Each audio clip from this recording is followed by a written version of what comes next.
on your wrist, a plain Jane. The following video is broadcasting live, and thank you for being my studio audience. Thank you for hitting thumbs up and subscribing to my channel for more black news, celebrity entertainment, and a splash of controversy.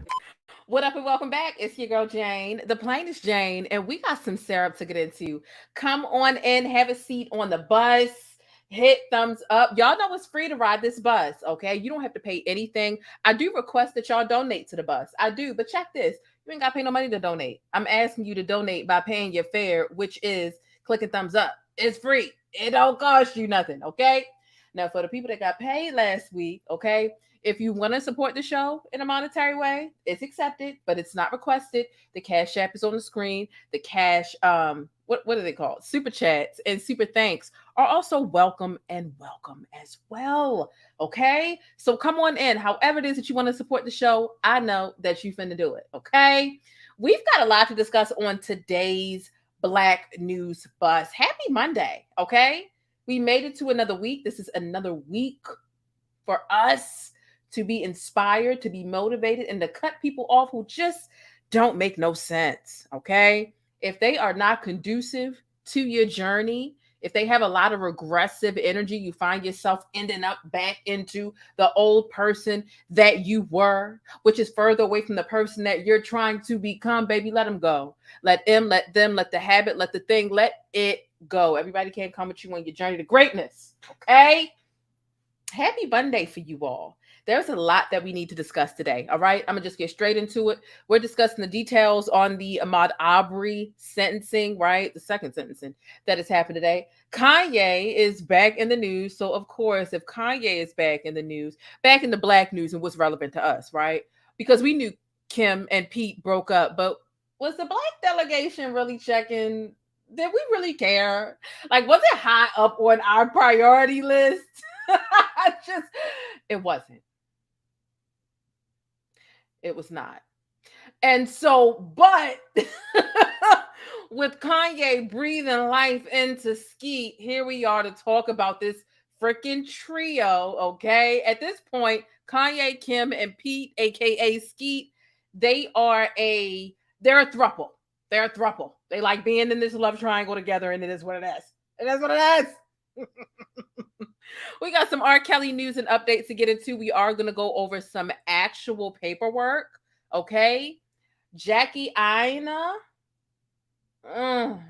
they was tugging at her wig all weekend, and I felt bad, yes, but as far as defending her, we going to get into it because it really wasn't my fight. It wasn't an American fight. It was a Nigerian fight.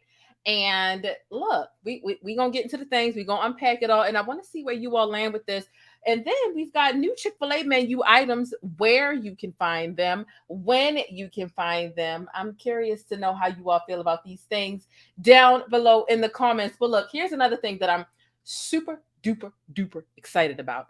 If you are a channel member, which means that you pledge at least $1.99 a month to this channel to put back into the amazing, okay, content that you get over here that is hyper focused on Black existence, Black culture, we do have our Beyonce bingo going on. And basically what that is y'all know I ordered 4 Beyonce boxes, okay? 4 Beyonce boxes. One is for me, obviously, and I'm giving 3 away to the channel members. So that giveaway, the process of how you enter to win, it starts today. Okay, so we got some Beyonce bingo going on. If you're a channel member, you already know how to enter because it is backstage. And if you don't know already, keep in mind you need to check the members only community tab so that you can see the rules, the giveaway, and how you are able to submit your entry. Okay. Shout out to Tony for upgrading their membership for another 2 months. I really do appreciate that. So come on. It's Monday. I ain't ate dinner yet. All right. I ain't ate dinner yet. I'll be starving for y'all because if I eat, I'm going to get the itis. And that's just what it is. All right. But look, make sure y'all hit thumbs up. I hope that your week is going okay thus far, right? You still have the ability to make a decision to make your week go great. You know, a great day, a great week, a great existence is really decision over circumstance. So don't let the things happening around you determine how your day is going to go. Okay. So look, hit thumbs up if you haven't already. We done got warmed up. It's only been 5 minutes, so let's just go ahead and get into it. Okay. I try to keep a little intro around about 5 minutes long. Shout out to everybody on the bus right now. Okay. And let's get ready for takeoff. The plainest Jane. This is one of my favorite comments here. She says, I loves me some black, and she said, loves me some black news. She says, is it just me, or does anyone else get tired of seeing people that don't look like them delivering info about them day in and day out?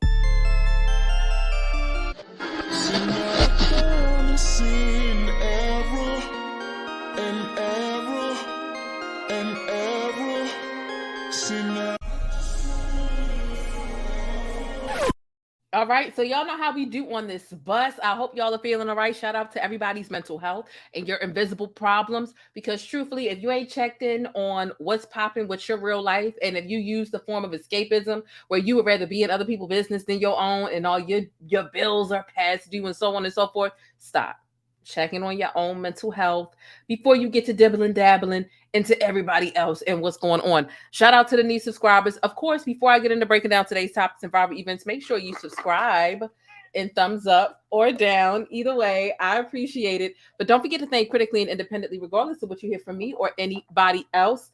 The co-host is here. Okay, I was able to successfully. Oh, okay. All right. You about to bite the middle of my hand. Okay, the co-host is here to represent. Oh my God, are you hungry or what, buddy? You literally almost bit off the middle of my palm. All right, that's it. Sweetie, there's nothing else. Go ahead and get down. Get down. That's it. What would make you think you're getting more than 2 treats in the beginning of the show? The other half comes at the end. Are we ready? Because the cat, can you move? We're not going to be able to do this comfortably with you right here because I'm going to cut up. All right. The cat going to do what he want to do, and I'm going to do what I want to do. Okay? I think in about 15 seconds, 20, 30 seconds, he going to be gone because when they get a little bit loud, he just get a little bit, he gets a little feisty. Okay? But nonetheless, I see y'all shouting out the cat. At this point, I'm getting a little jealous because y'all like the cat more than y'all like me. Y'all really gonna have to cut that out, okay? Leo, get down. Get down. It's not a thank you because it's not a question. All right, let's go ahead and get into it. Leo, can I help you with something? Is it something I can help you with? All right. Let's get right into it, right? Before we get started, let's go ahead and just say happy birthday. All right. Let's give a happy birthday to Megan Good. Today is her 41st birthday. All right. If you didn't know, now you know. Megan Good has been in a lot of things. You got Eve's Bayou she was on Cousin Skete and Nickelodeon from 1998 to 2001. She then starred in Deliver Us from Eva in 2003, which is literally one of my favorite movies of all time. Gabrielle Union did her thing in that film. Roll Bounce, Waist Deep, Stomp the Yard. She's done a lot. Okay. She's done a lot. And I just wanted to start off by at least saying happy birthday to her before we kick off the Black News Bus. And a lot of you all, y'all know what the Black News Bus is. The Black News Bus is a social media stroll that covers topics inside of the Black celebrity world, but it also covers real everyday news, topics, and headlines that affect everyday people like you and me. We can talk about Beyonce, but we know we ain't got Beyonce, Khalees. Hell, we don't even got Ja Rule and Mystical Money. Okay?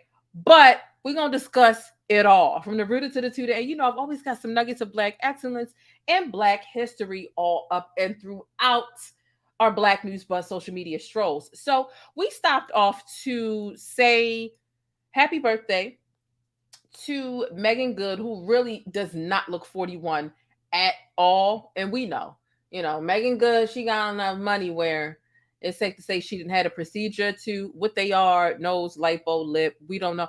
Either way, she still look good, okay? Because even if the Black was really cracking and she was paying to get it fixed, we would see a little something would still be wrong. We would know. The Black delegation knows, right? It's only with so much surgery that can take away from the fact that you're aging, something happened and you're trying to cover it up. We got little Kim to show for that. But moving on. Okay. Moving on to the next subject, right? Look, it's Monday. It's the beginning of the week here on the Black News Bus. I know a lot of y'all have seen what happened over the weekend.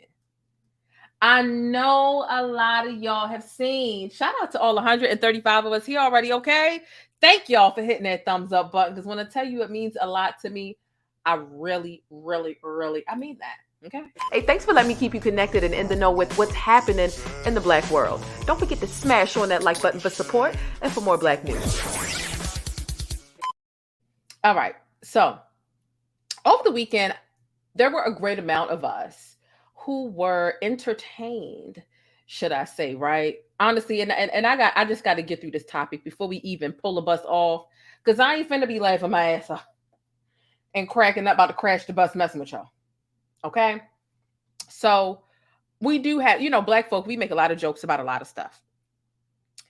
There was a running joke about a stud praise dance this weekend. A lot of you know. Do you know?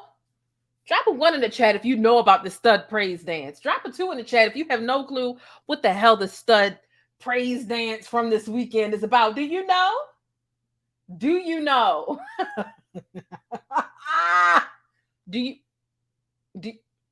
Ooh, stay positive. Okay, I will. I had to throw a little shade. I'm Shady Boo. Okay. Let's get into, just in case you don't know. Okay, let's get this out of our system, because I will crash laughing with y'all. All right. So, all right. I've been walking with my head up to the sun. Okay, so here's the thing. Weighing on my shoulder. See, because I can't play the music because I'm not finna get a copyright strike messing with y'all. All right.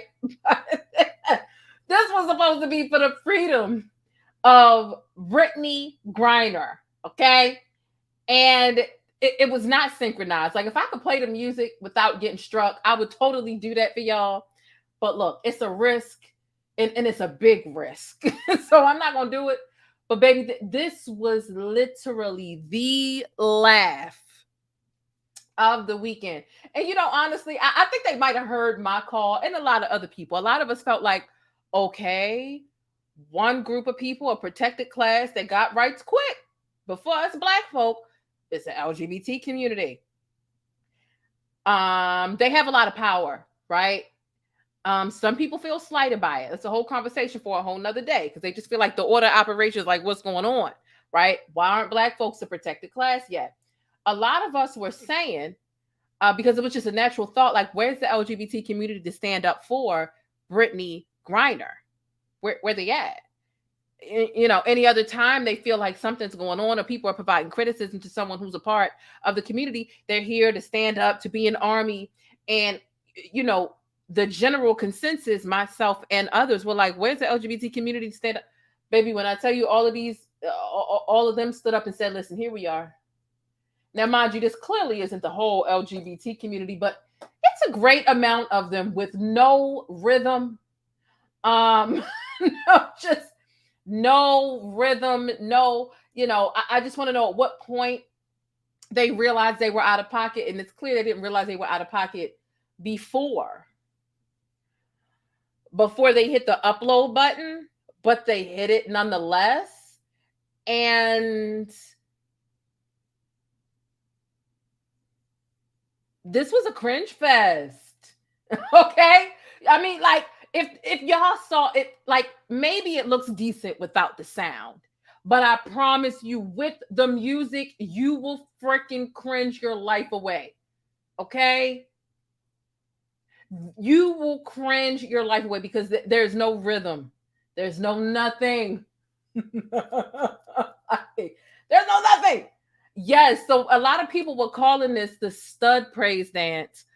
Some people were calling it bone studs in harmony. And baby, when I tell you, I cackled like there was no tomorrow. Like I'm cackling like a hyena off the Lion King, baby.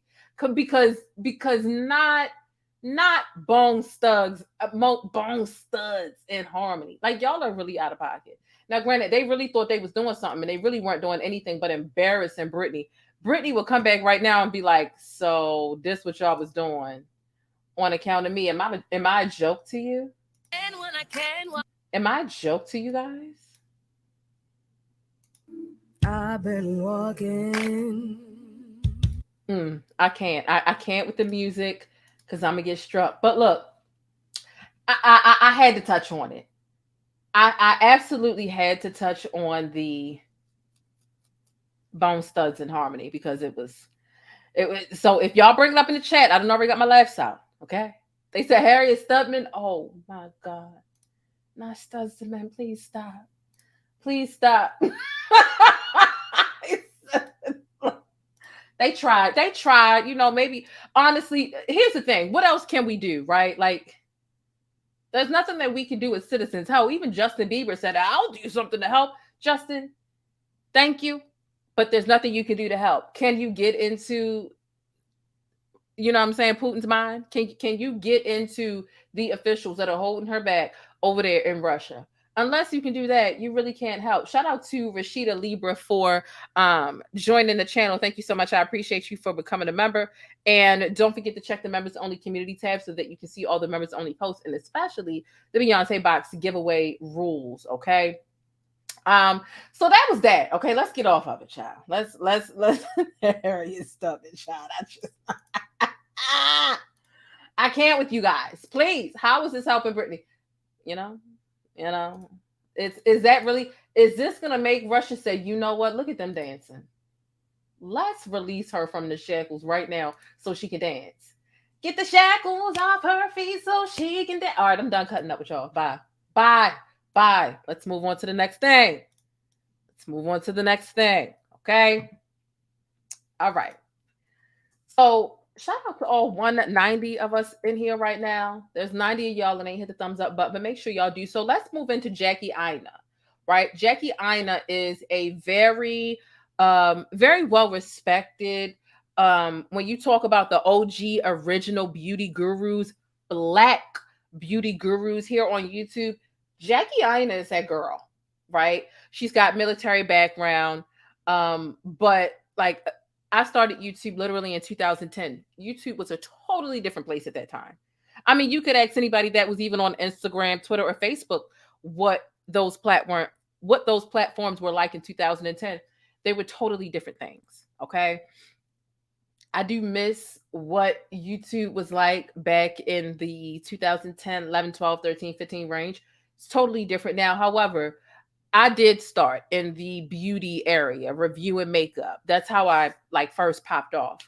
But I switched into commentary because I realized I just didn't want to. I outgrew prioritizing makeup and how I look. I still care about how I look, but I don't prioritize that anymore.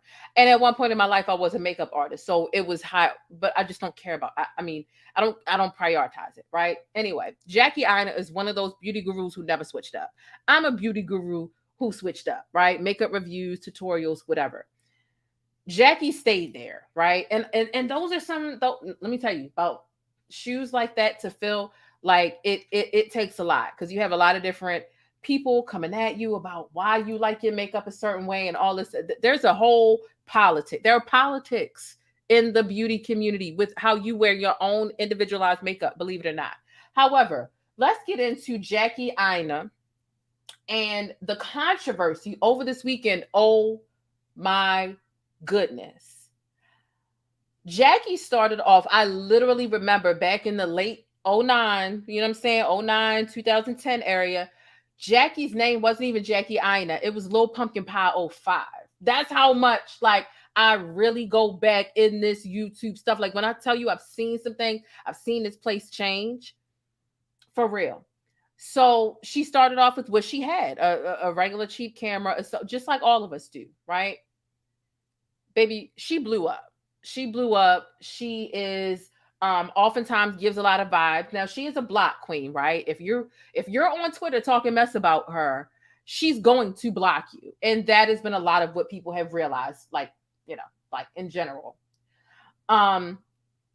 And So she was dragged this weekend. You can see this article, and this article here is from CBS NBC. You know, you done either made it big or you done made a big fuck up when you done made it to NBC and CBS News, and they've done a write up on you.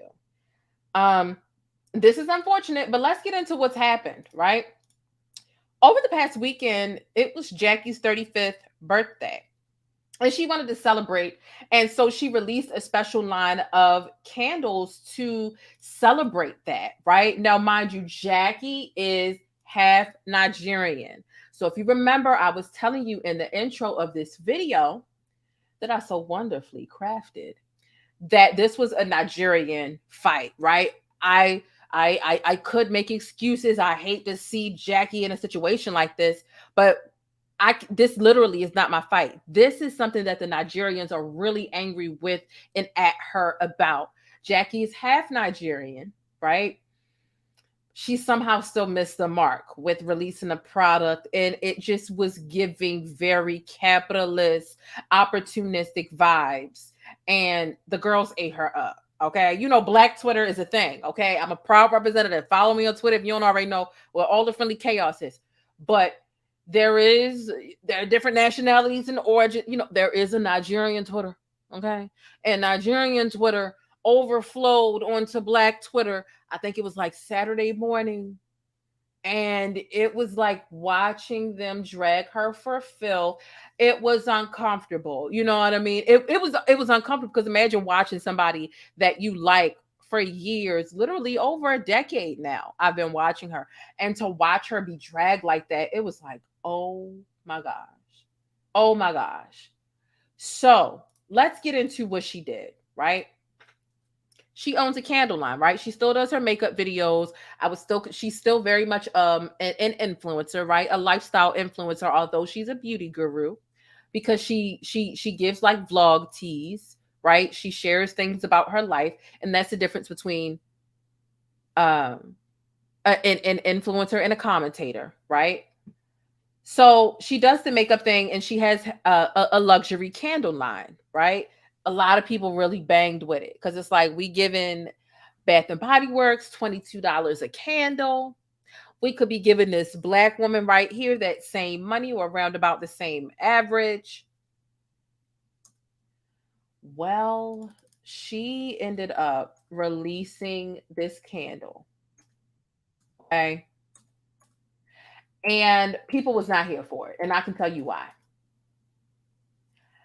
I can tell you why. Tell me why. So here's what's going on here. Let me zoom in just so you can see the name of the candle, right? Zoom in. And if you're Nigerian in the chat, hello, drop in, right? I'm just regurgitating the story based on how I've seen it, right?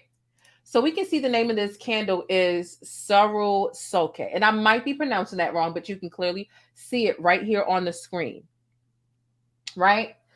This is the name of one of the candles in the line of candles that she was calling Owambe. She called the candles Owambe in Nigeria, in Nigerian language. This, Owambe stands for big party celebration, right? Within that line, she releases this candle. We can see it right here on the screen, Sorul Soke, right? And I'm pretty sure I'm pronouncing that wrong, but I do apologize. I'm not doing it on purpose. It's just obviously not my native tongue. I'm not familiar with that language at all. So what this means, though, in Nigerian is speak up. It means speak up. But also, it was, and it still is, a protest rallying cry used during the EndSARS, just a moment, right? EndSARS was going on around October about 2020 in Nigeria. So literally it was about around the same time that we here in America were going through our, height of our, just racial injustice, like uprising, right? Police brutality. EndSARS is similar. However, the police brutality in Nigeria is a bit different than our American police brutality. Whole nother story for a whole nother thing. But what I can say is that, again, it is it was and it still is a protest rallying cry used during the when SARS was a thing. And this was literally a state sanctioned massacre of civilians in Lagos around about October 2020. And I did do videos around that time to bring awareness to the situation, although the evidence of that is not apparent today because the old channel got deleted. But it was something that I did find to be really disturbing, right? So Jackie releases this candle, right? And a lot of people were like, wait a minute. We tried to get you to say something when our people would like, this is not a cute thing that you put on the front of a candle. Our people really died for this and you're trying to capitalize. And we tried to get you to speak up, to speak out, to raise awareness, to help apply some pressure to this movement. And you couldn't do anything for us. A lot of people were calling on Jackie to speak up and speak out because she's made it known that she is partially Nigerian. And people were like, wait a minute, we've had lots of people like bloodshed over this movement and you couldn't say anything, but now you want to sell a candle and capitalize and monetize and profit off of this. Oh, and that is when Twitter got to dragging. Okay, and this is the pickle that influencers find themselves in. They try to be right, and I get it, right? And it falls over even into like any kind of personality, right? You try to be clever and savvy with everything you do, but there's a difference between lifestyle over commentary, folks. But she never said or did anything to assist with this movement. Matter of fact, I can show you one of the things that she said after being begged, but it really didn't do anything for the cause or for the movement. Okay. So here's a fellow Nigerian that says young people were dying in Nigeria. And this is what Jackie posted in support of the movement because aesthetics must aesthetic. Now she wants to make money off of that same movement, but nope, not happening. How do we recall those candles, please? Now look at this. Look. It says end SARS on a perfume bottle, and it says L de protests. Okay. At the top, you can see it says by Nigerian youths. This is tone deaf as fluff. As fluff. Imagine, Black Lives Matter happening, right? And let's just say I'm in America where it was going on, just to break it down for you. And instead of me making a post and raising awareness, I come up with, let me post a perfume bottle and put BLM. It's giving Walmart with the Juneteenth candle teas. It's giving, capitalist, opportunistic. It's giving, what was it? Kendall or Kylie, one of the Jenners, in a Pepsi commercial at the height of the social racial uprising. Oh, here's a Pepsi that's going to end all of this social crisis and this racial injustice and this police brutality. And we sent them packing because we dragged them because no, this is a real situation and you're trying to be cute with your ad placement and with everything else. So if you're not quite understanding the correlation and why Nigerians were upset, again, it's like you weren't a voice for us. We asked you to speak out because we thought you could relate because it's part of your identity and your heritage, but you didn't. And now, this was 2 years ago, October 2020. And now you want to sell things and make money off it. Who's to say you can't profit? I don't know, but maybe she wouldn't be being barked at if maybe she would have cared 2 years ago when them people were really losing their lives and dropping like flies.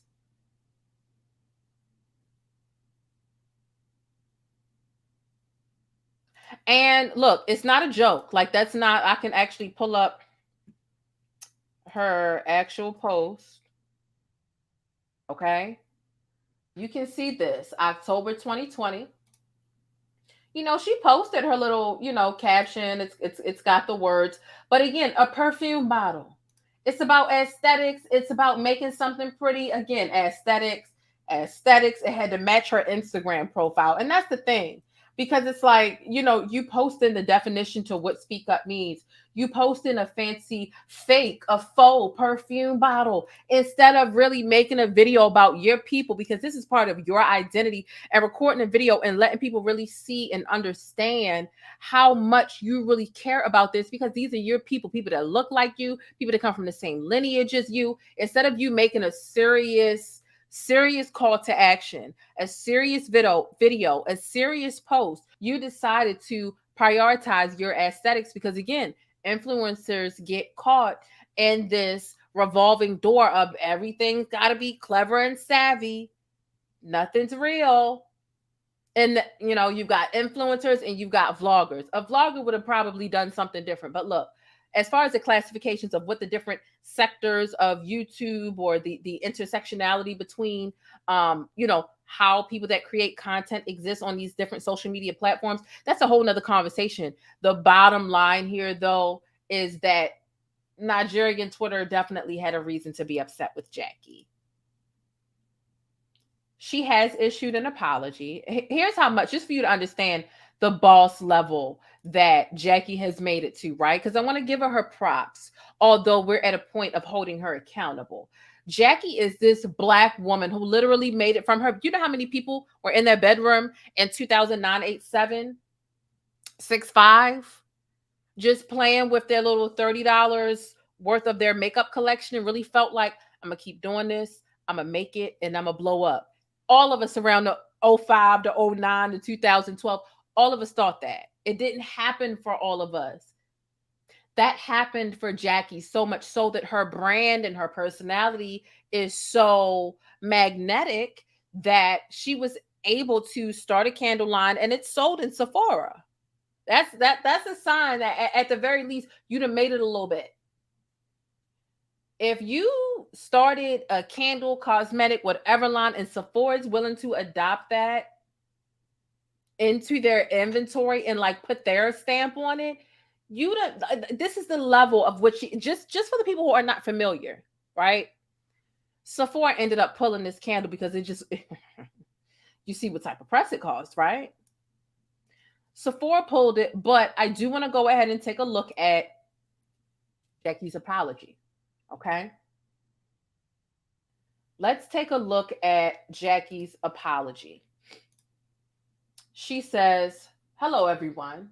As brand owner of FORVR MOOD, which is her candle line, I understand our decision has severely hurt members of my Nigerian community with the naming of the candle, Servu Soke, and I'm pretty sure I'm saying that wrong still, but we missed the mark on this and it'll never happen again. Empowerment and respect is the ethos of FORVR MOOD, and that was unfortunately not properly conveyed in the naming of the candle. We accept full responsibility, and I recognize the gravity of this error. To that effect, this candle will be pulled from the market and production immediately. I apologize for the hurt this has caused, and I thank you for holding us accountable. Jackie Aina and the FORVR MOOD team. Okay? So this is what Jackie said. Honestly, I feel like there's no other way to construct an apology any better than that. She took accountability. She admitted she missed the mark. Some people just won't be satisfied when they're in the midst of being enraged. Have you ever been in a relationship and been upset at your partner and been upset and they really accepted accountability? They apologized. They expressed remorse. They even looked sad. They weren't getting smart back with you. And you just wasn't over it yet. You just didn't want to accept it. You were still caught in that anger. That's what I feel like this is, because she didn't duck or dodge. She didn't try to play word salad games with, well, but I didn't. I missed the mark. I did it wrong. It won't. I pulled it. What else can we expect, right? We don't have to wonder if the candles are still being made because she said that they aren't. She's taking accountability. She realizes she missed the mark. The only only other thing outside of this apology is, will there really be changed behavior moving forward? And honestly, Jackie has never hit a road bump within this candle line that has done this much. This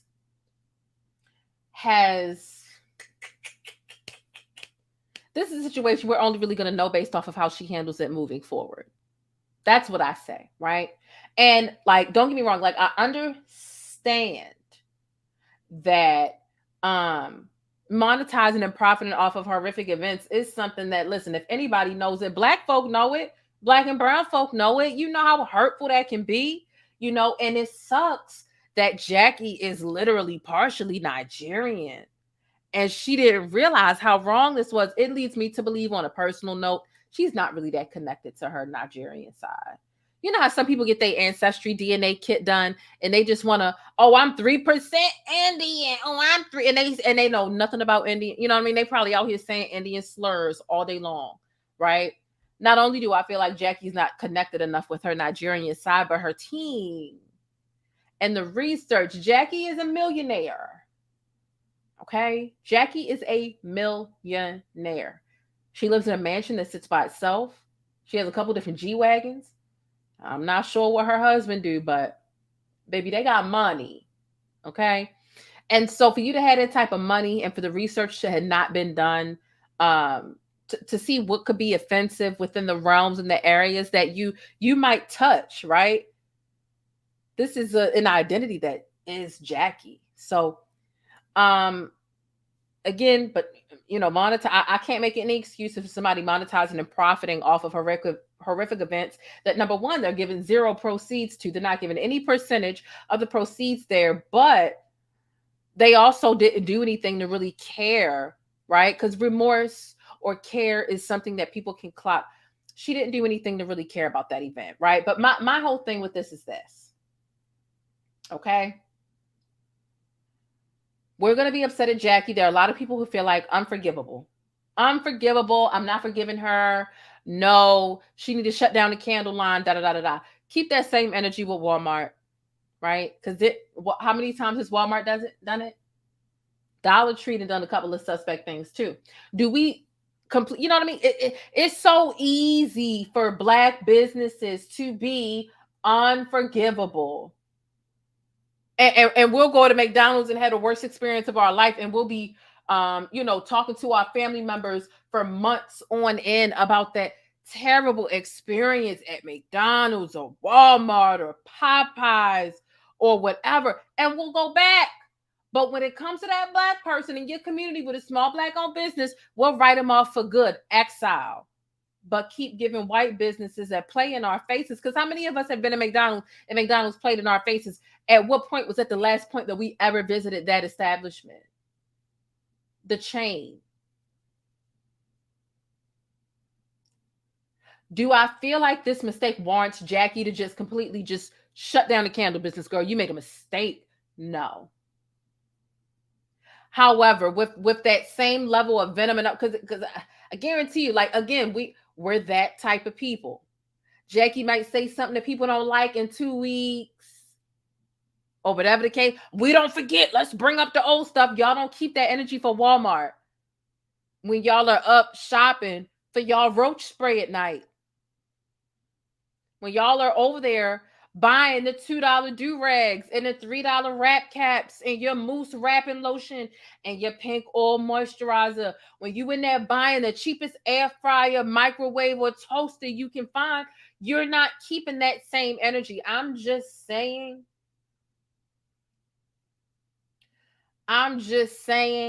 if we're going to be mad at people forever when they make one mistake, big mistake too. You name me one of these businesses out here that we patronize all the time that has never made a mistake, and that you literally stopped and you alienated yourself from that establishment. Right. That's what I'm saying, Leo, you know? Exactly. Right. Right. That's what I said about it. But no, you're going the wrong way. No, we're live. We're live. We're live. Excuse me. Thank you. Thank you. the categories. All right. All right. Give us some time. If you ain't feeling it right now, all right. You know, in 5-6 weeks, whatever, however long it take you to cool off, might okay. Literally, we're talking about the candle lady.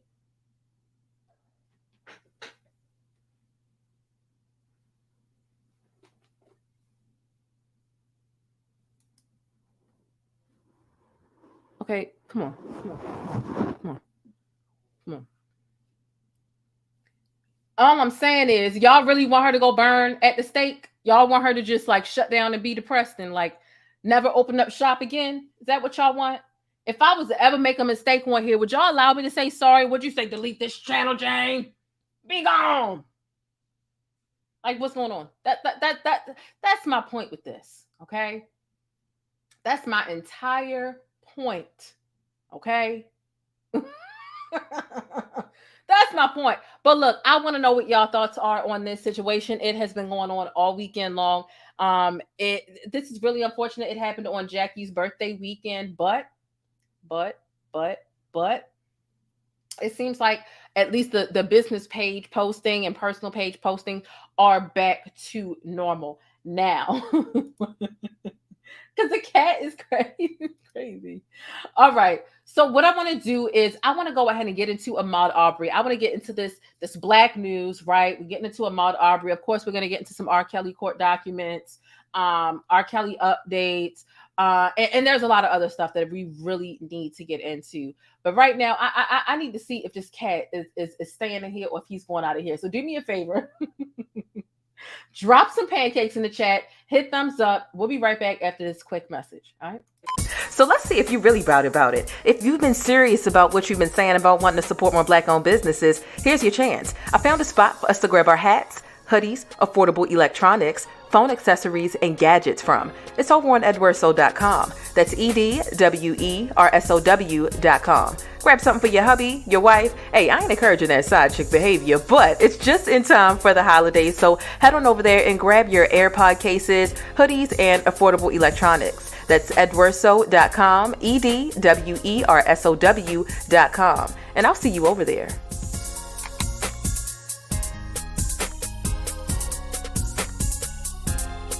It's time to face it, boo. Your product needs more exposure. If you want to see your ad here on my channel, be sure to shoot an email over to yt.theplainestjane@gmail.com and let's chat. But if you're new in my neighborhood here on YouTube, hey, I'm the Plainest Jane, and I provide coverage and commentary on trending stories, viral events, and black culture. I definitely appreciate you stopping through and hitting that subscribe button if you like more of my particular brand of syrup.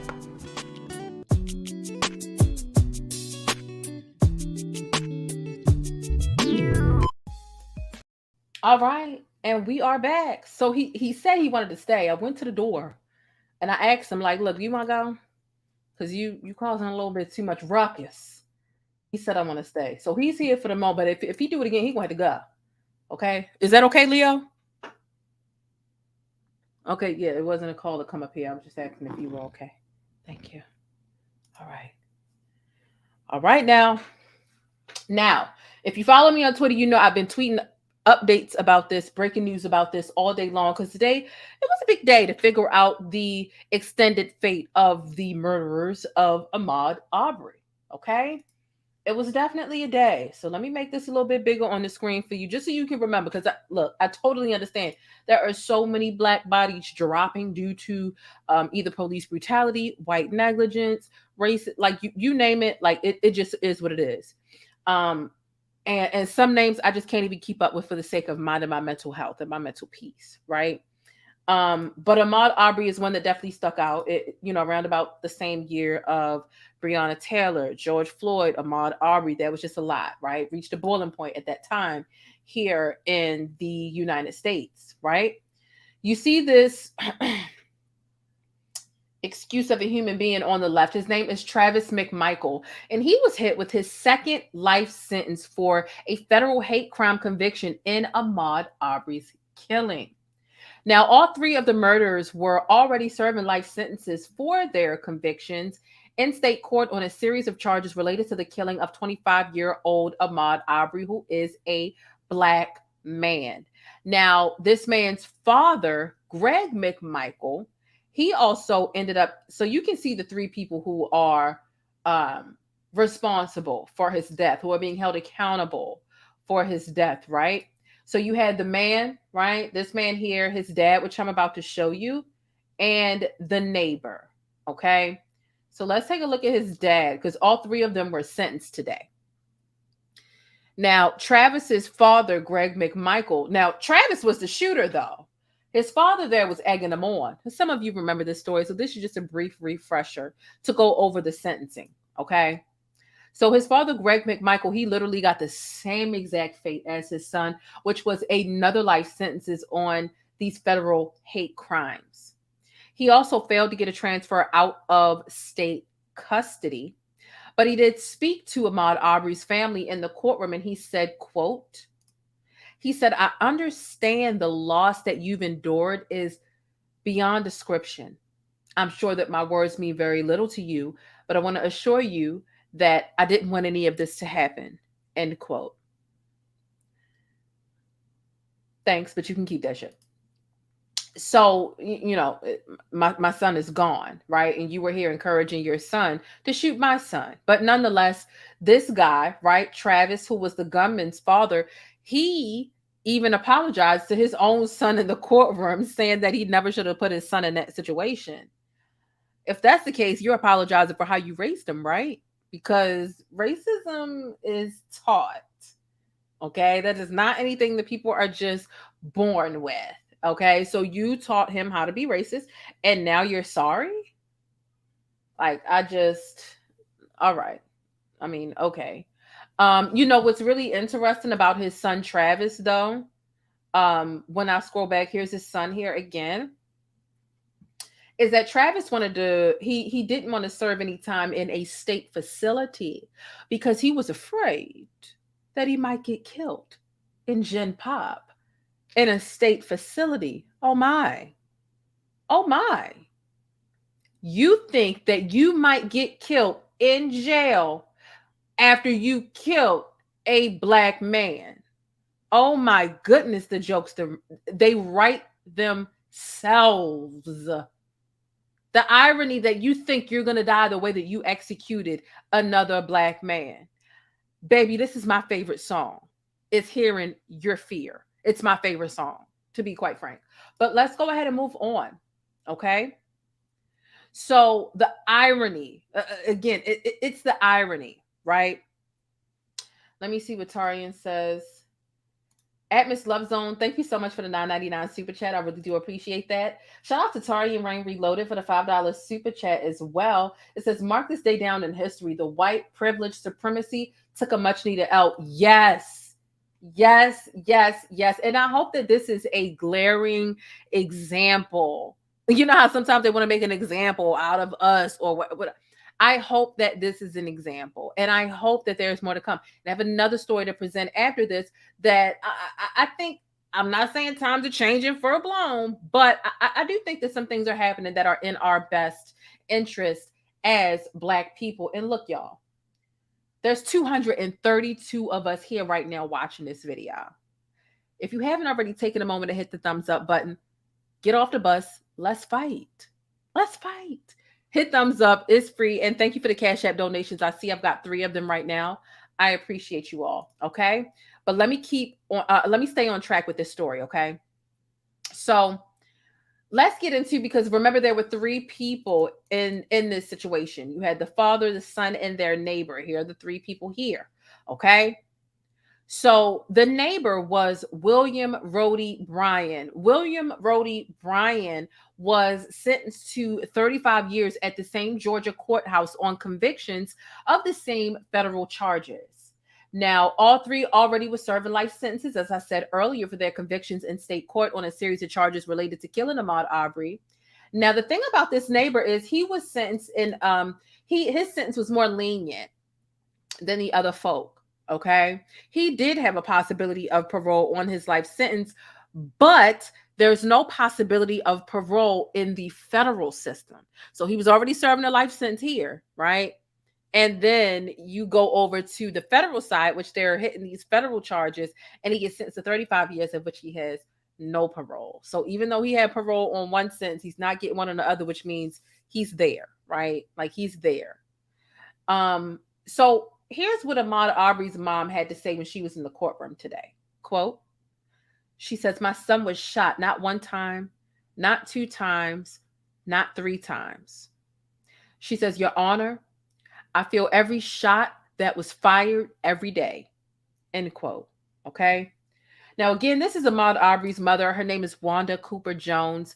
And she gave this quote before the sentencing was handed down today in Georgia court, as she and other members of the family asked the judge to give these three monsters, these three Klansmen, the maximum possible sentence under federal guidelines. Okay. This was months before George Floyd passed away. Again, we know that there were nationwide protests that erupted across the summer as demonstrators, they let it be known in a lot of different ways that this is just not going to fly. Now, was it the most productive? Series of protests? No, but everybody communicates in different ways, right? Some people think marching is going to do it. Some people think destroying stuff is going to do it. If you want to hit people, hit them in their pockets. So, like, that's a polarizing issue in and of itself, right? But here's the thing. Let me get into some more details.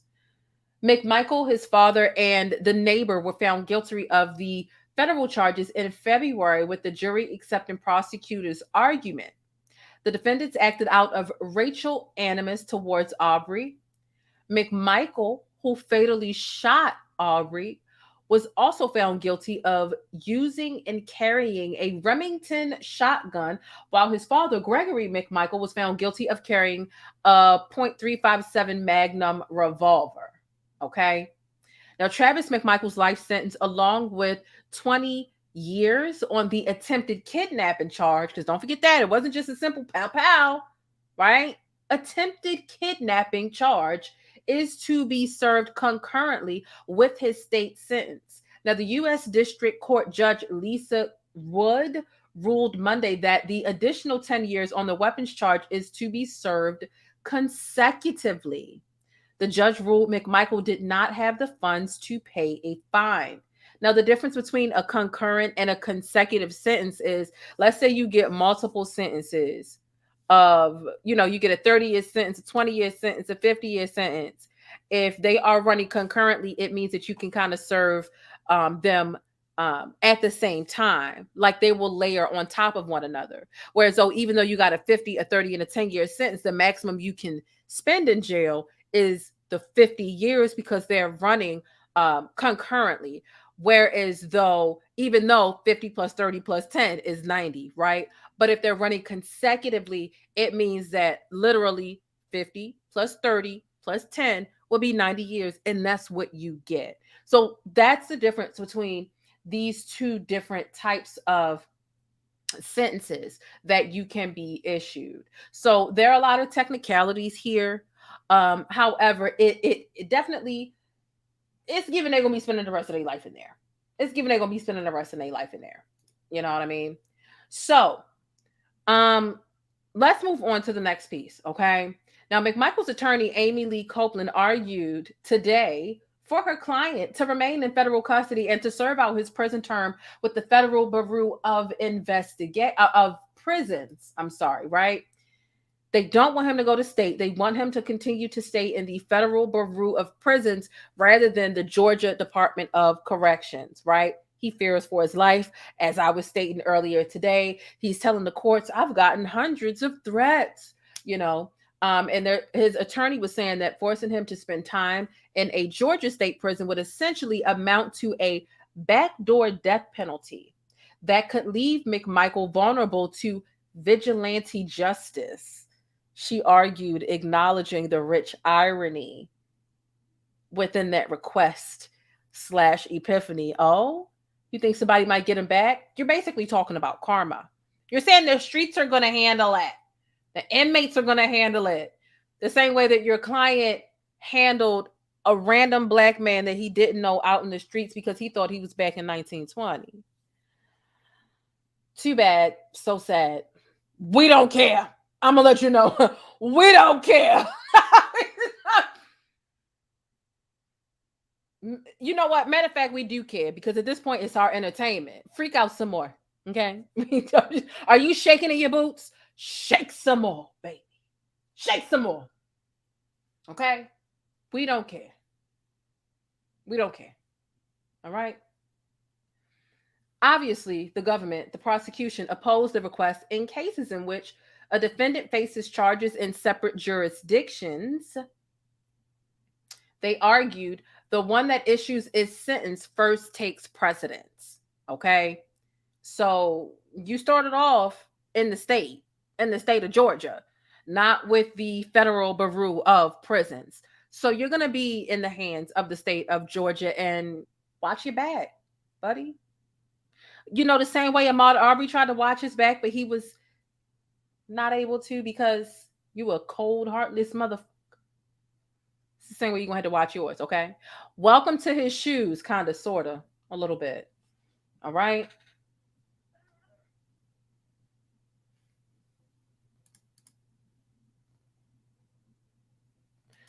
So, prosecutors and Ahmaud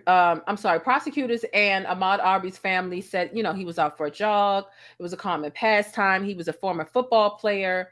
And defense attorneys argued that the McMichaels pursued Ahmaud Arbery in a pickup truck through neighborhood streets to stop him for police, believing he matched the description of someone captured in footage recorded at a home under construction. Prosecutors acknowledged that Ahmaud Arbery had entered the home in the past, but he never took anything. Okay. Sunstar, thank you so much for the $4.99 super chat. I really do appreciate that. It says it's good to point out, although double life sentences, a slick state governor will not be able to pardon federal charges or grant parole. Good point.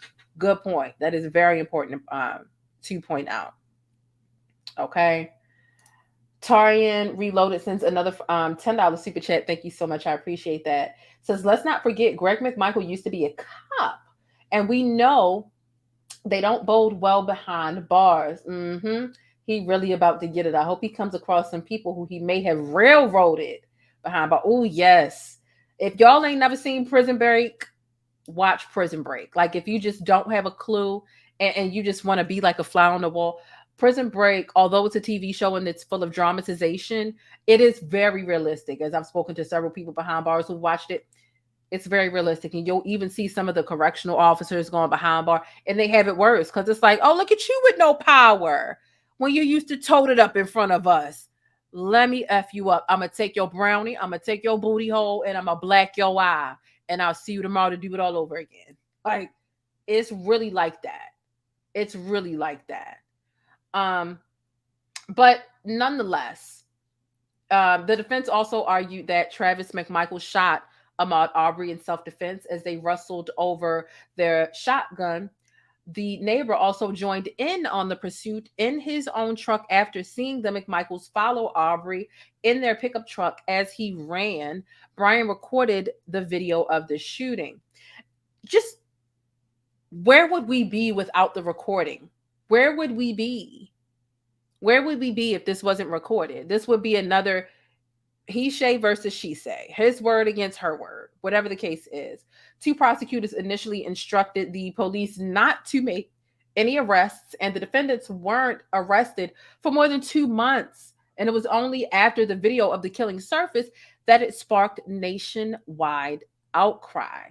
Okay. So, you know, when we talk about Black news and really covering this stuff that legitimately affects all of us, it's important to pay attention to this stuff, because our outcry and all that we had to say and all that we did and all of us being upset, like, that was a really emotionally charged time for us as Black people in 2020. We stuck in the house doing the panorama, Breonna, George, this, and then there are plenty of people sprinkled all in through between. These are just the people that made it to the main headlines, you know? So it's really outrageous, but lo and behold, when something does go viral, when you see that something is hitting mainstream, but it's not really hitting mainstream, it's time to ramp it up and make some more noise. We touch back into the previous story we were talking about with Jackie Aina. The more people make noise. Matter of fact, it's a famous Tupac quote. If I keep talking about how dirty it is out here in the streets, somebody gonna have to clean it up. That's a Tupac quote, literally. And we know that Tupac sparked a lot of the brains of the people who are making changes today, whether they're in office or whether they are humanitarians or doing things for their communities or whatever. But the fact of the matter is, social media is a tool. And if it was not for social media, if technology wasn't where it is today, we wouldn't have this sort of justice, this type of evidence, irrefutable evidence to hold these Klansmen accountable. So I'm glad that that has happened. Truly. Okay. Jacob Blake. Okay. Philando Castile, Alton Sterling. I mean, the list goes on and on. Okay. Obviously, Sandra Bland is one of them. Like, it's infinite. It's really, really, really, really, really infinite. Okay. Yeah, Prison Break was a really good show. It really was. But it's also pretty realistic, though. Those dramatizations are pretty much real as it pertains to the inmate lifestyle. As far as the escapism and all that, child, that's a whole nother situation.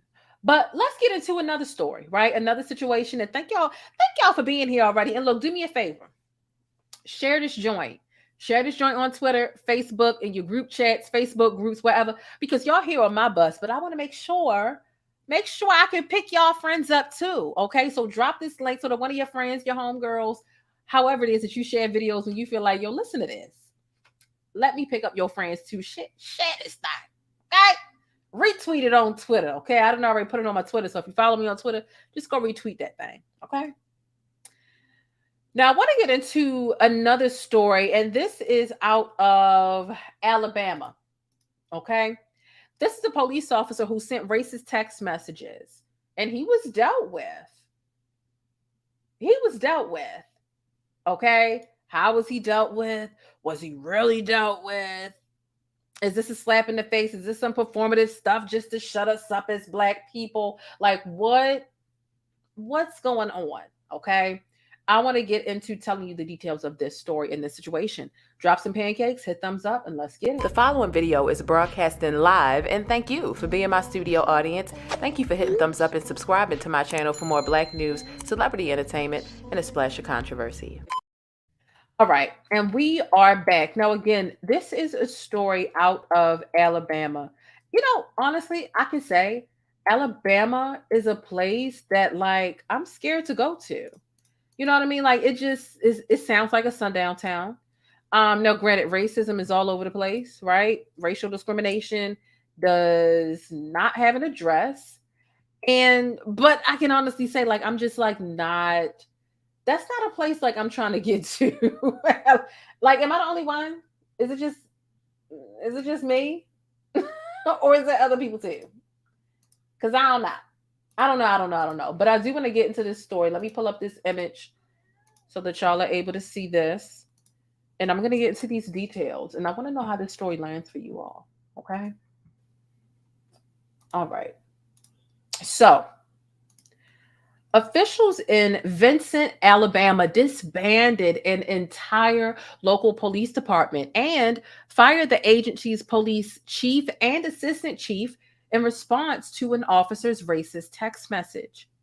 Now, Vincent Mayor James Lattimore confirmed on Thursday that the city council passed a resolution that would disband the police department just days after the text surfaced. The text message was sent by someone identified as 752, and a screenshot of a chat asked, "What do you call a pregnant slave?"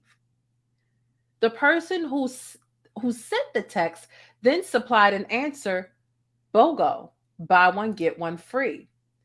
And so it's not the clearest thing here, but you definitely can see it. You can see they said, "What do you call a slave?"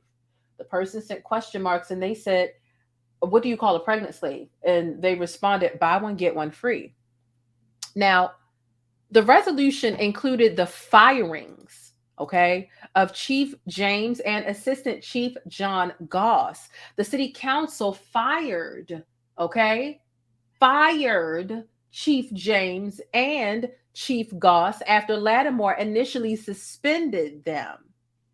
So the website for the city, it previously listed Lee Carden as another officer in the police department, but the website has been cleared of the names as of Saturday night. Let me show you an image of the citizens of Alabama deciding on whether they were going to let these officers go or not. I mean, it took them no time to meet up and say, you know what? I don't think that this is okay.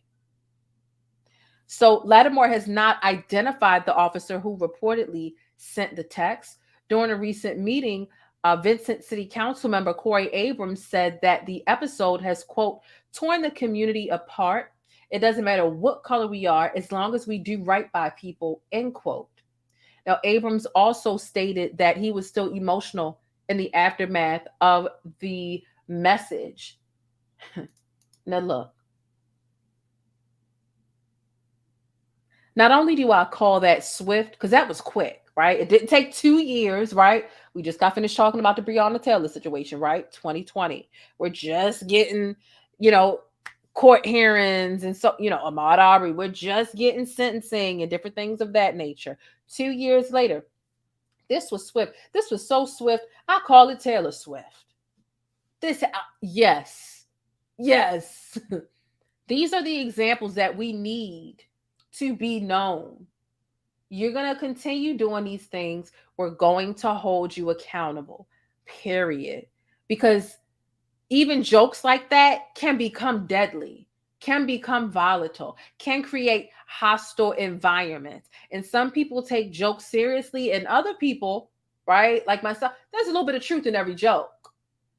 So if you feel that way to just joke with a fellow officer about it, I can imagine how your bias it is all just out there while you're responding to these calls. And clearly you're not only responding to calls of people that look like you, right? You're responding to calls that clearly there are some Black folk there. So absolutely not. There's no place on, and you don't need to kneel on anyone's neck in order to be fired from the police force. You just show an inch, a smither, a centimeter of racism, and you're gone. I love this. And it's shocking, I can't even lie, to see something like this out of Alabama, a place where you would think a lot of this stuff would be swept under the rug. Congratulations to Alabama, and kudos, should I say, right? Kudos, not congratulations. Kudos to Alabama and these people and these citizens who held this officer accountable. We need more people. We need more committees. We need more tidiness like this when it comes to the oppression and the murders of Black people. Stop playing. Stop playing. This was out of pocket. What do you call a pregnant slave? Bogo Bob get my free? First of all, how fucking old are you? How old are you?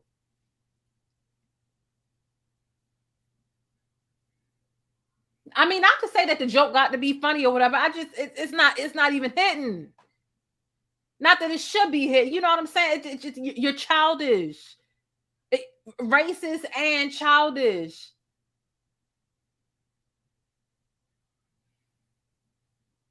Where's Tyra Banks?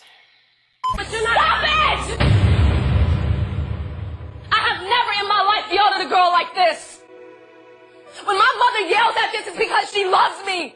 I was rooting for you. We were all rooting for you. How dare you? Learn something from this. You go to bed at night, you lay there, and you take responsibility for yourself. And that's just that. Sunstar has a really good point. It says that's what the white Jews do. They don't give an inch. They're strict. They're not playing. They're gatekeeping. They're not playing any discrimination. You don't have to kill them or hit them in order for them to realize how problematic your actions are, how much they need to be called out, and how much you need to be exiled, dealt with, and held accountable if and when you do it. And the moment we can become unified in that way, baby, the world will be a whole nother place. But I think we got some time. There are just so many diaspora wars between melanated people. I ain't sure if we're going to get that, child. I'll be up on them Twitter spaces late at night, listening to the FBAs and versus the Pan-Africans versus the this and versus the that. And There's a lot of divisiveness, but I do get that they all have a point that they need to make. But, I'm always listening, and that's a whole nother conversation. But shout out to kudos to Alabama for really pulling this off rapidly and not letting the paint dry on this one. Not letting the paint dry, right? I get tired of talking about racism, but I know how necessary it is to address racism. As easy as it would be to sit up here and talk about celebrities all day and night. Like, it's easy, it's fun. But, like, no, let's keep it about, let's keep it even, right? Black media has a responsibility. If we just left it to the shade room to cover what's going on in the room, it would be all ass shaking nonsense and toxicity, right? Like, we got to have some balance up in here, okay? And if you feel like I'm a pretty balanced host over here, you go to Plain Jane. First of all, subscribe, okay? Hit the subscribe button if you haven't already. Also, hit thumbs up. What's in the Cash App if you can, okay? Not required, but appreciated, right? Thank you, Leah, for the Cash App. I appreciate that. All right, let's get into it. It's time for R. Kelly. It's time for R. Kelly. Hey, it's time for R. Kelly. Hey. And it's not like I'm excited about R. Kelly. Y'all just know, like, that is the area where, what's the word? Y'all know I always got all the R. Kelly tea. So,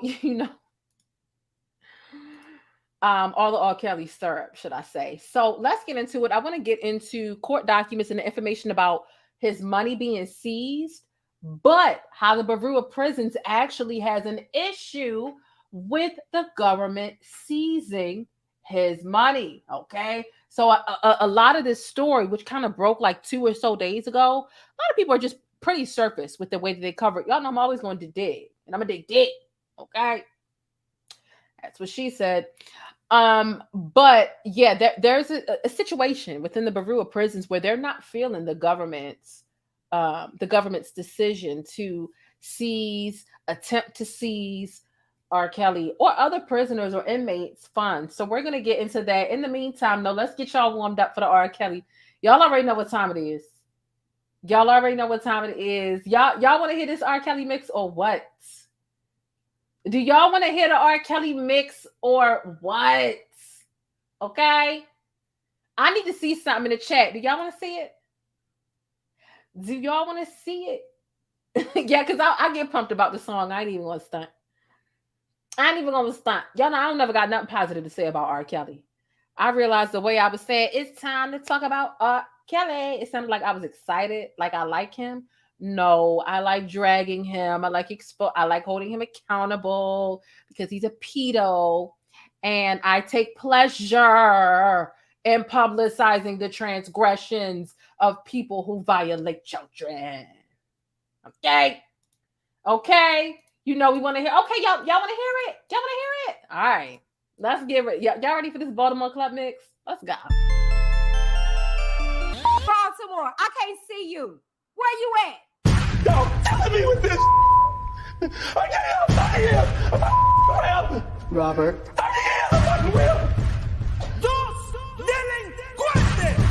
You're killing me, man. This ain't not about music. I'm trying to have a relationship with my kids, and I can't do it. Y'all just don't want to believe the truth. You don't want to believe it.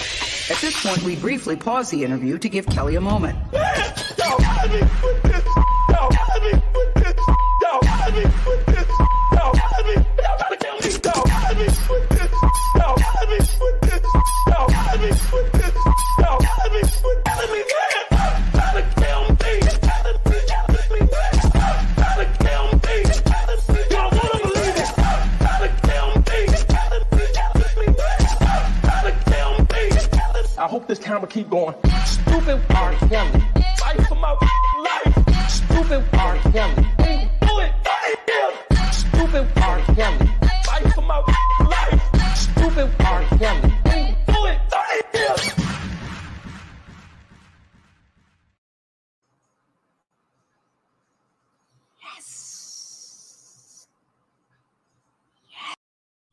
Okay. We here. Y'all ready? Is y'all ready for the R. Kellys? Okay. Let's get into this information. Okay. I said a bird is the word. I know y'all done heard. All right. this might not be the first place that you heard about it, and shout out if it is, but I guarantee you will get some information from here that you haven't gotten anywhere else. That's the importance of checking out your girl, the Plaintiff Jane, and sticking with a sister. Okay? Now, R. Kelly had the majority of the money that he held in his prison trust account seized by the government. So we're going to take a look at the documents and see where prosecutors wrote a letter to the judge presiding over R. Kelly's criminal case explaining the recent development. So he was sentenced to 30 years in prison. We know, I covered that. I broke all that down after being found guilty of sex trafficking and racketeering. Now, Judge Ann Donnelly also imposed several fines. So Robert was ordered to pay an $100,000 fine, a $900 special assessment fee, and an additional $40,000 for the Justice for Trafficking's Victim Act, aka there's also some restitution there as well, right? You know, restitution is what you're paying that is in the benefit of the victims or the people that you have hurt in the midst of whatever crime you were committing. Okay.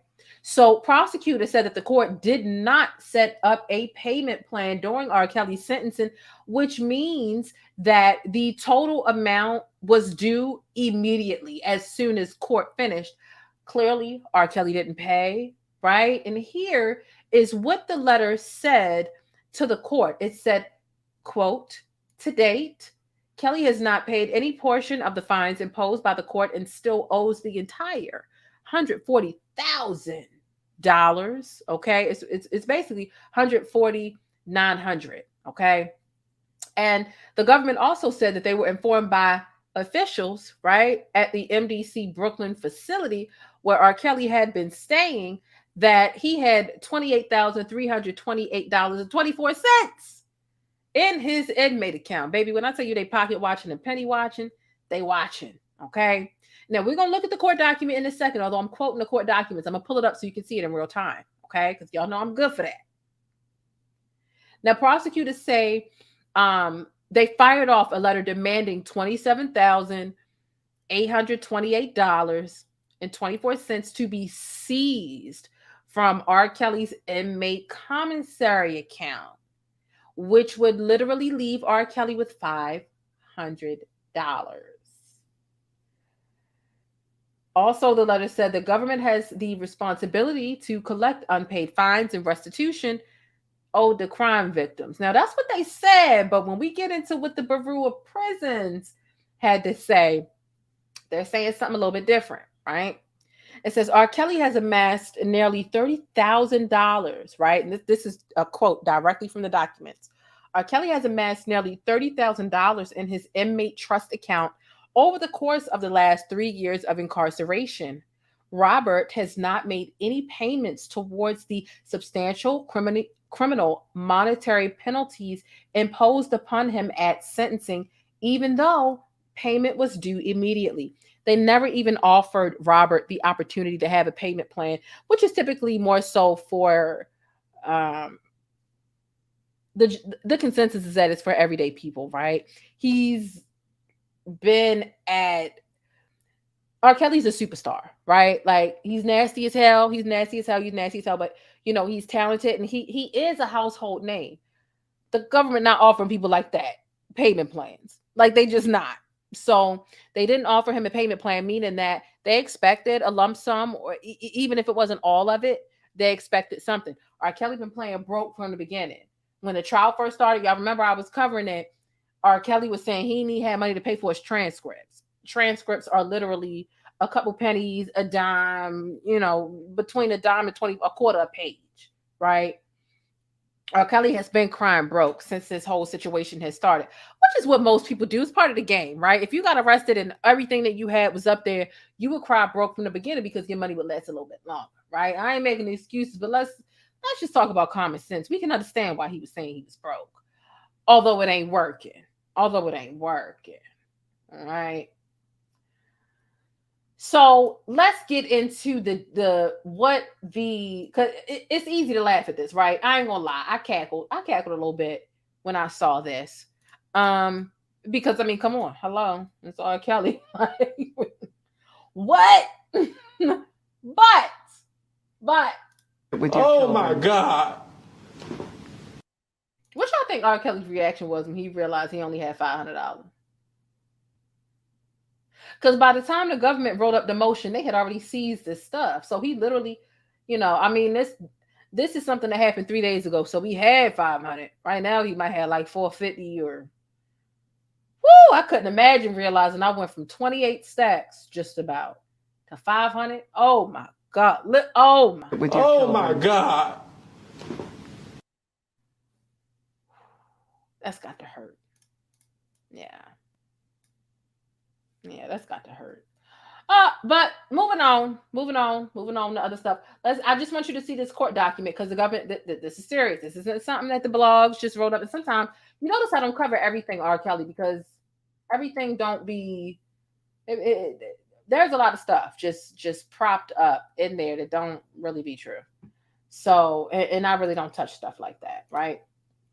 So, let's get into these documents. There's just one important part that I want to show you just so y'all know that this is real, right? It says the government writes to respectfully request that the court signed the enclosed proposed order directing the Bureau of Prisons to turn over the restrained funds held in the inmate trust account of defendant R. Kelly. They want him to turn it over to the clerk of the court to deposit into an interest-bearing account pending determination as to the amount and restitution. Okay, I'm sorry, and applicability of a restitution judgment. Okay, whole bunch of legal talk. Here's the part that's most important, right? It says the government has been informed. It says to date, the defendant has not paid any portion of the fines imposed by the court and still owes the entire $140,900. Dang, that's a lot of money, brother. The government has been informed by the Bureau of Prisons that R. Kelly had accumulated substantial funds in his inmate trust account as of August 3rd, right? R. Kelly had $28,328.24 in his inmate trust account. By letter and dated August 3rd, the government requested that the Bureau of Prisons restrain the funds in his trust account. The Bureau of Prisons confirmed that the requested amount was restrained on August the 4th. So you see they put something in on the 3rd. By the 4th, the money was already restrained. Further, the Bureau of Prisons has confirmed that it left, right? So it's already happened. They're speaking of past tense. Look, they're like the Bureau of Prisons confirmed that it left only $500 in R. Kelly's trust account for his use, okay? They restrained the total amount of $27,828.24. Okay. The government now seeks entry of an order authorizing the Bureau of Prisons to turn over the restrained funds for application to the defendant's outstanding criminal practices. And basically what this means is they froze the money. It's kind of like a wage garnishment. They freeze the money. Nobody can get it. Nobody can touch it. They just want to make sure you can't deduce from it anymore. And so it's not that the government has it. They're waiting on the Bureau of Prisons to release it. And they're asking the Bureau of Prisons to release it since it's frozen. So it's some technical stuff, right? But essentially the government wants their money. But here's the plight of the prison system, right? The prison industrial complex, okay? There's a significant markup on commissary, right? It's a significant markup. Some people may know this, some people may not. It is what it is. There is, and there's always going to be, there always has been a significant markup on commissary purchases, as well as phone call charges, right? In order for you to get access to the phone when you're in jail, you've got to pay money, or your family, friends, or loved ones have got to put money on the thing in order for you to have access to the phone. So reducing the amount, right? Reducing the money in an inmate trust account, it actually cuts into the agency's revenue. And when I say the agency's revenue, I mean the prison's system. So the Bureau of Prisons has an incentive They have an incentive because this is cutting into their pocket. Like them taking 28 stacks, 27 stacks out of R. Kelly's account, that hurts the prison that he's being housed in, right? This is part of how they pay their staff. So this gives the Bureau of Prisons an incentive to shield inmate funds because they pull prison staff, the funds and how they pay that labor, they pull that from the inmate trust fund. That's how they pay. And here's a specific example. Here we go. Data, flat data. The Bureau of Prisons paid out $82 million, right? $82 million to fund 652 positions in the agency. The agency is the prison. Every person that it requires to keep a prison up and running, lights on, staff, all that money comes from somewhere. And part of the markup in the charges in commissary and phone calls, that is where those funds come from. Okay? So the government takes their cut and inmates, right? Because once the government takes their cut, it's not like the inmate can just pay their restitution or their child support. Those are basically like, some of the mandated payments that come out of those accounts. There are little to no restrictions on how much an inmate can keep in those accounts, right? And there's an unlimited amount of money, and there are barely any regulations or restrictions. And this is the part where I think that some of the laws may be changing soon because it takes high-profile cases to do things like this. If you remember Larry Nassar, I forget how you pronounce it, but that little disgusting physician, the doctor that the Olympians had. You remember Simone Biles spoke out about the doctor who was being inappropriate with her, and then all, the other, like athletes or Olympians were stepping up and saying, yeah, this doctor did some inappropriate stuff to me.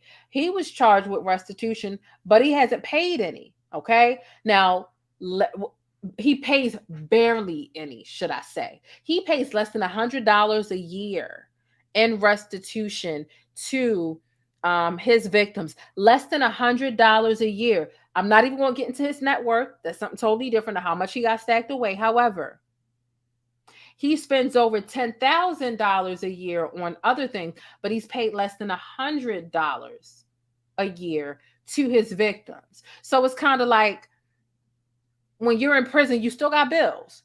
You've got restitution, you've got attorney fees, you've got government fees, you've got child support, and you can quite literally choose which you want to pay. You know how us regular everyday people, right? Your paycheck $1,000, but your bill's about $1,300. You're gonna have to pick and choose which bill gonna be late. Like which one is not going to get paid. And inmates kind of have this same right to a certain extent, depending on which location they're located in. And R. Kelly has been playing broke since the beginning of the time. It's only that they just found out he had $28,000 sitting in his commissary. So yeah, there are, as far as how inmates and prisoners are able to keep their money, not have to pay their fines and what's owed to the victims, the state, child support, whatever. There's some room and there's some leeway there. It will take motions and things being passed in order for them to seize anything. And honestly, it doesn't happen a lot. R. Kelly is a high profile case. So it's not like it happens all the time. But sometimes it does. And there was even a famous case where a bank robber wrote a letter to the judge about how he couldn't pay restitution because the government had taken all of the fines out of his account. He was another high profile case as well.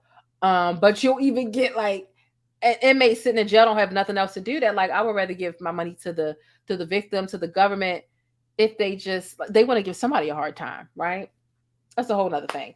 But these are some of the technicalities that we have within the prison system. So here's what I want to know from you, right? R. Kelly ain't paying his victim bill. He ain't paying his restitution. He ain't paying the government. He not paying his fines. What's going on, right? And again, the government stepping in can take away from restitution and the payment of the people working for that facility, the correctional officers, the janitors. There's so many more people than just that go in and run into prison. Here's what I want to know from you, and I want to do a vote, right? Question: don't hate me, even if it's donated. Will they take it? The thing is, I do believe you can donate to a prison, to an inmate's. I don't hate you. It's cool. If you're a part of the P-Hive, you're a part of the P-Hive. It's no problem. You can donate. You can donate to different inmates and their funds. It just so happens that all of R. Kelly's fans now have to understand that when you send funds to him, he might not even get it. The government might just snatch it up. It's part of the reality that you all have to live with. I'm so sorry. I'm so sorry. Sorry. But here's what I want to know from you. Here's a vote. Locked up or not, do you think that people should have control over their money, right? Here's what I want to know. When it comes to the money that inmates have in their accounts when they're like incarcerated, prison, jail, whatever, do you think the government should be able to have control over the inmates' funds, regardless of how much or how little it is, right? Do you think the victims, right, the restitution that needs to be, the people that were hurt by the crimes need to be prioritized or should have a say-so over those funds? Or do you think the inmate should really just have control over their funds? It's bad enough they're in jail anyway, right? So I'm going to ask the question again, and I'm putting numbers, right? Drop an 8 in the chat if you feel like the government should have complete say-so over these inmates' accounts, period. Like, the inmate shouldn't get it, right? And 8 if you feel like the government should have. Drop a 9 in the chat if you feel like the victims, the restitution, the people who were hurt by the inmate's crime, they should be the ones prioritized with the funds in the inmate's account. Drop a 9 in the, drop a 10, right? Because we went 8, 9, 10.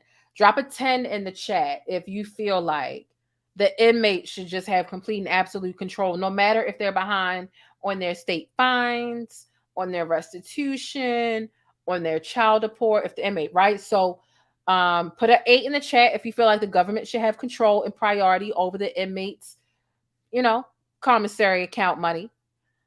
Drop a 9 in the chat if you feel like the victim should have priority over what's in the inmate's commissary account money.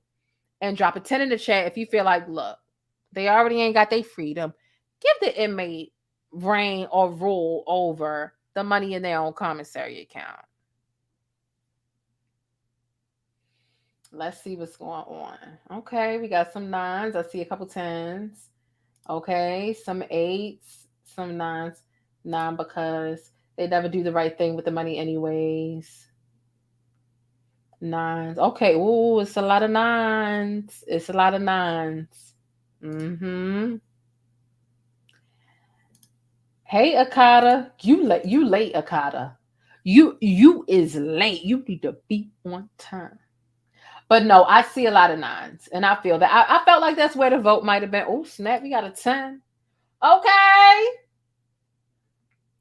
Chanel the brand. Are you Chanel the brand or Channel the brand?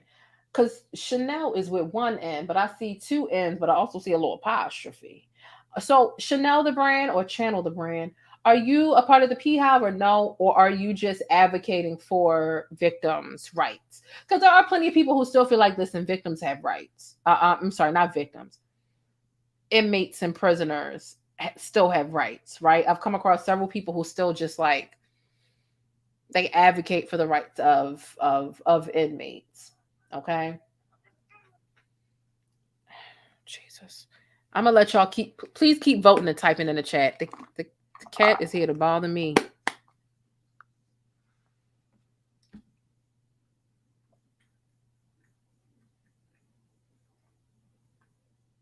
All right. That's it. That's kind of like it. Yeah.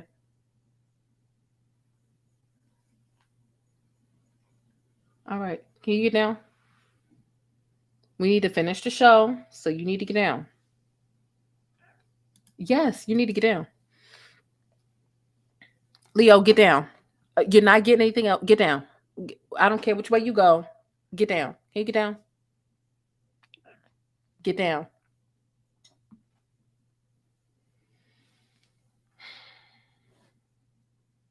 Okay, so they on the side of the rights, not necessarily the beehive. Got you. Got you. Got you. Got you. Taxpayers pay for some of the um taxpayers paying for inmates.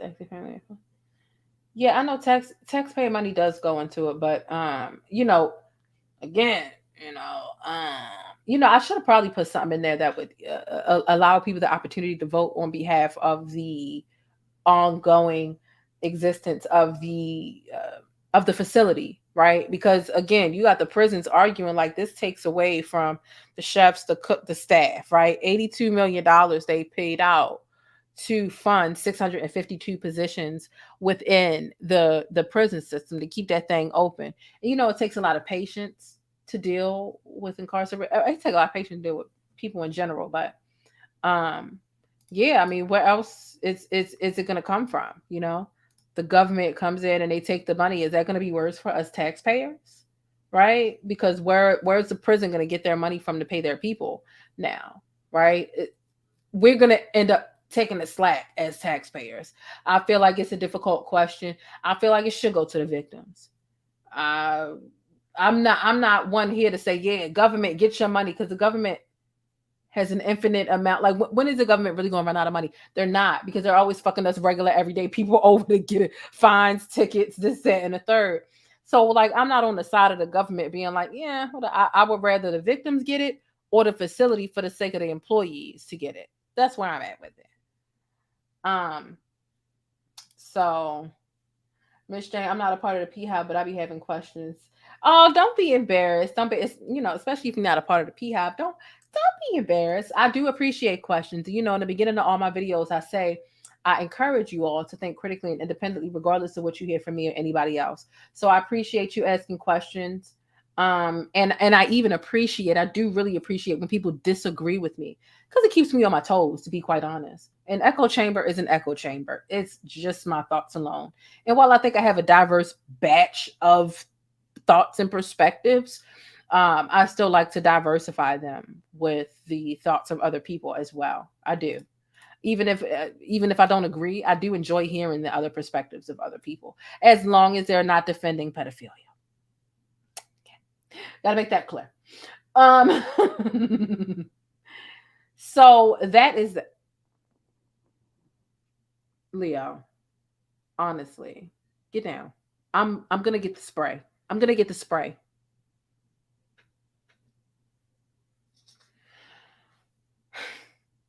All right, we're back. Because he understood. Because if I'm about to get the spray, then come on now. Don't make me have to educate you real quick. Education, special education, psychiatric medication, juvenile incarceration, emotional frustration, and premature extermination. Lord have mercy. So we know that R. Kelly was just recently transported from the New York facility to Chicago, where he's going to have to face another jury of his peers. Him and his legal team are set to defend R. Kelly against child pornography charges in a separate criminal case. His legal team has started making moves in a court to prohibit certain evidence from being talked about. One topic they want off limits is R. Kelly's marriage to a 15-year-old Aaliyah back in 1994. They argued it had no connection to the case at hand. The judge has yet to rule, but hopefully this judge has some common sense, because it obviously has a lot to do with the case. The next R. Kelly trial is right around the corner. Okay? And when I tell you, your girl Jane be on it, make sure you're subscribed. Make sure you got your notifications set, because baby, it's time. It's time to get back into covering the trial. Okay? Which is so tedious. Really, it's like 2 semesters at college at one time, but I love to do it, and I love to do it for y'all, and that's what y'all know me for, and it's my knack. Okay, so let's get into the next thing. It's only midnight. It's only midnight over here in Baltimore. Baltimore, stand up. Okay. Baltimore, stand up. Okay, Doris already know what it is. Yes, the 15th. Okay. The 15th. So, Kanye.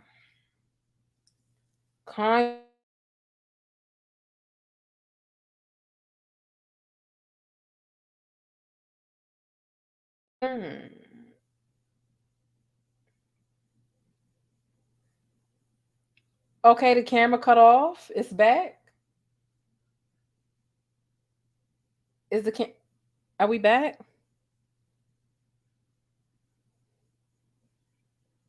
All right. It seems like we're back. All right. So we're back. Let's get into Kanye West. And Kanye West is another one of those things that I cover extensively because culture vulturism. I like covering culture vulturism. And he's a case study and he's sick. And Kim Kardashian is sick in her own way, although she never comes across as mentally ill, right? She still has this very predatory pattern of preying on these people that she wants to date specifically. Okay? Specifically. Black men. Kanye definitely a sick Negro. Yes. This is a sick Negro. He's a sick Negro, but good case study, okay? I ain't finna be nobody's mammy, you know, and taking up for him when he wanted to easily write us off, right? Like you seen when Kanye messed with black women, and then when he messed with white with the Kim, he turned into Amber Rose is dirty because she done been with several guys. I had to take a lot of showers to get clean. How many guys do you think Kim been with? Let's give an anti-black Kanye. How come you can accept, a promiscuous, spirited woman when she ain't black, but when you deal with the woman, you know what I'm saying, a black one, all of a sudden she dirty. You got to take a lot of showers. Yeah, that's them fucked up jokes white people be saying about blacks. They be saying black women squirt motor oil and ignorant ass shit like that. Like, no. No. Mm-mm. No, sir. No, sir. No, sir. No, sir. But Kanye is back in the cipher. Oh, he's back in the media cipher. And let's talk about it. Did y'all see it today? I want to breeze past it, but I also want to give y'all know my commentary. I can't script my commentary on Kanye's behavior or Kim, specifically more so Kanye's, because it comes so naturally. And I already have so many feelings about it that scripting it would be stupid because I would have to read as opposed to really just saying how I feel. Sometimes scripting keeps you on point. Other times scripting limits your ability to really be free in that moment and to convey, your point, your perspective, right? So Kanye this morning, we all know, right? We know that Kim and Kanye obviously Kim and Kanye broke up. Kim and Pete broke up. I call Pete Skete. Why? Because Kanye said, call him Skete, right? We know his name is Pete Davidson, but when Kim and Pete were in a relationship, Kanye was upset because he's still married to Kim. As a matter of fact, Kanye is legally still married to Kim. Still. But Pete, aka Skete, was doing a lot at that time. So Kanye started calling Pete Skete, and so the rest of us did as well. Okay. The rest of us called him okay, well, you don't all right. Jesus.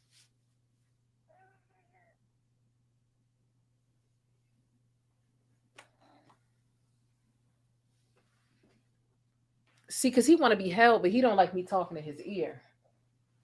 How about you just sit right here and let the people see? Okay?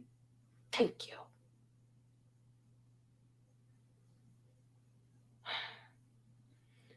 Basically, y'all, What? No. Oh, you don't want to hear me talk, but you want to interrupt me talk. Well, you need to make up your mind.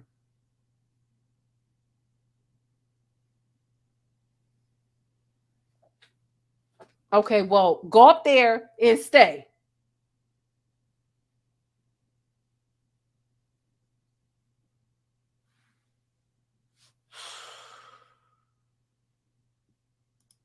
Jesus. I only keep him here because y'all want him here. I swear. I swear.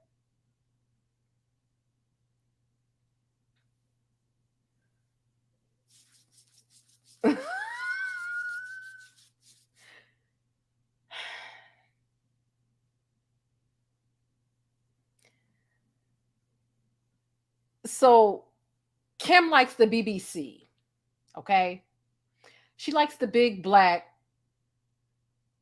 cockadoodle dill. Right. And so she got with Kanye. She had her 4 kids. And now she no longer needs to actively date, mingle, or engage with black people in order to maintain her proximity to blackness card. That's what it is. She's got 4 kids. What she got? North, Saint, East, West, or what is it? North, South. And she got the 4 kids. She got the whole compass. You know what I'm saying? She got that. Child, these celebrity names be off the hook. Okay, she got North, South, Psalm Sunday. She got Easter Sunday. Child, you know what I'm saying? Like she got all these mixed babies based off of directions and holidays. You know what I'm saying? Christian holiday. All right. Okay. She no longer needs to deal with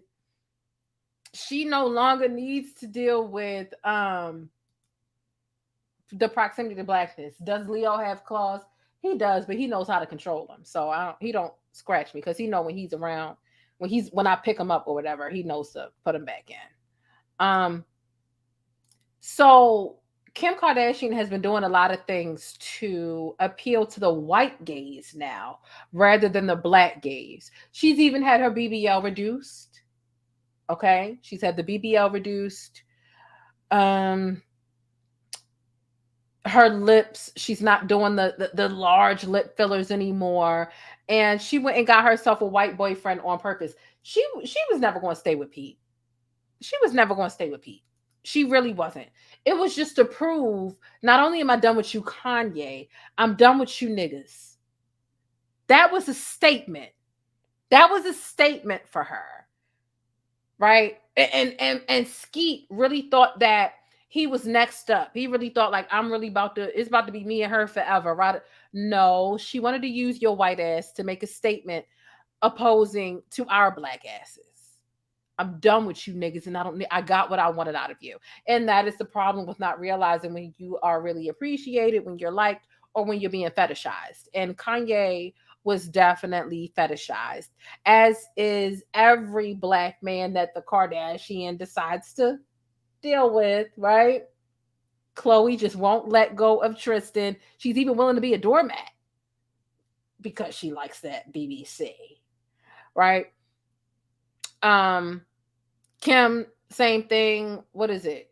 Kylie Cosmetics with Travis Scott and all that. Like, they will do anything. They will sacrifice, okay, a baby goat and the assistant that they've had for the last 15 years to be with a black man. Like, that's just what it is. However, like, I could just go on and on, but the proximity to blackness, Kim doesn't care anymore because she has mixed kids. And you have some people who will call her mixed kids black, right? That is as much of an end card as she needs. Danny Lay kind of in the same vicinity. I got a black kid. No, you're not black. You mess with a black man and you have a kid. That's not a black kid, but I'm not taking away from the plight of your child. But, because, sometimes these biracial folk, they can, they interact, right? They interact with black folk and black culture for cosplay. and for TikTok and brownie points. But that's a whole nother thing. Unfortunately, right? Unfortunately, the black delegation, we do not care. Like, we do not care that Kim and Skete broke up, because honestly, we knew it was going to happen. There's nobody that Kim is going to be able to be with on a long-term scale. Come on now. Who is Kim going to be able to be with on a... Kim is never concerned about love. She's concerned about her next business move. It is a contractual obligation for her. Like, that's the truth about the whole situation. So yeah, it's a couple of kikis. Like, yeah, when it ran across black folks, phone and Twitter feed or wherever they get news or information that, Kim and Skete had broken up, it was like, okay. But do we really care as a black delegation? No, we don't.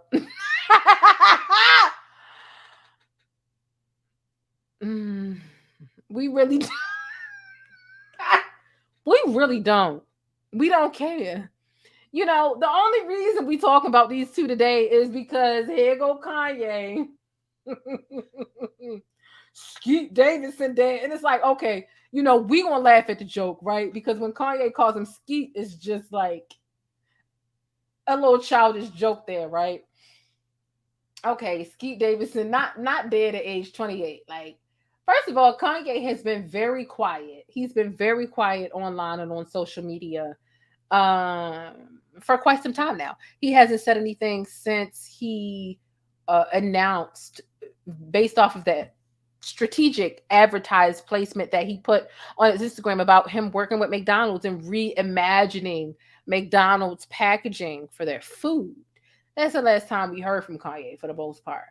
But now that it's been announced that Skete and Kim have broken up, Kanye has got a lot to say. But I'm like, Kanye, you sitting here.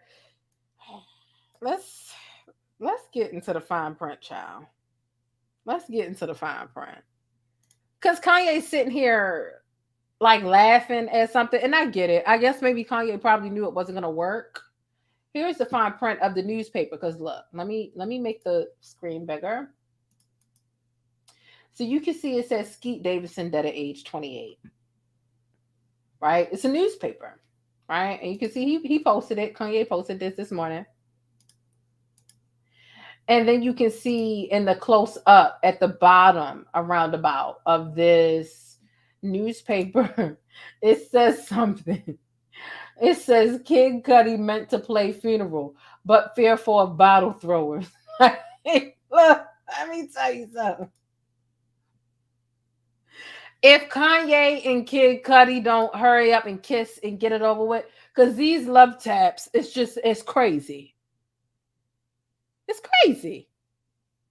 These are love taps. There's no other reason you randomly bring this man up. You in the middle of having a situation with I would say your ex-wife, but technically, Mr. West, you're still married to her. And your 5th divorce attorney just quit, right? So you're in the midst of trying to make a shot, aiming a shot or a diss towards your wife's boyfriend, and you drag Kid Cudi into it. Oh, baby, that is absolutely a love tap. That's a love tap. What are you and Kid Cudi doing behind closed doors that we don't know about? Because y'all clearly keep love tapping one another. I would like to consider you, Skete, and Kim a little throuple, a love triangle. But like, what's going on with Kid Cudi? Y'all need to stop. You and Kid Cudi and these little love taps with no explanation. Stop. Y'all need to stop. Y'all need to stop. Y'all need to grow up. Grow up. Tired of telling y'all to grow up. Y'all need to stop it. I'm tired of it, y'all. You ain't finna work me out.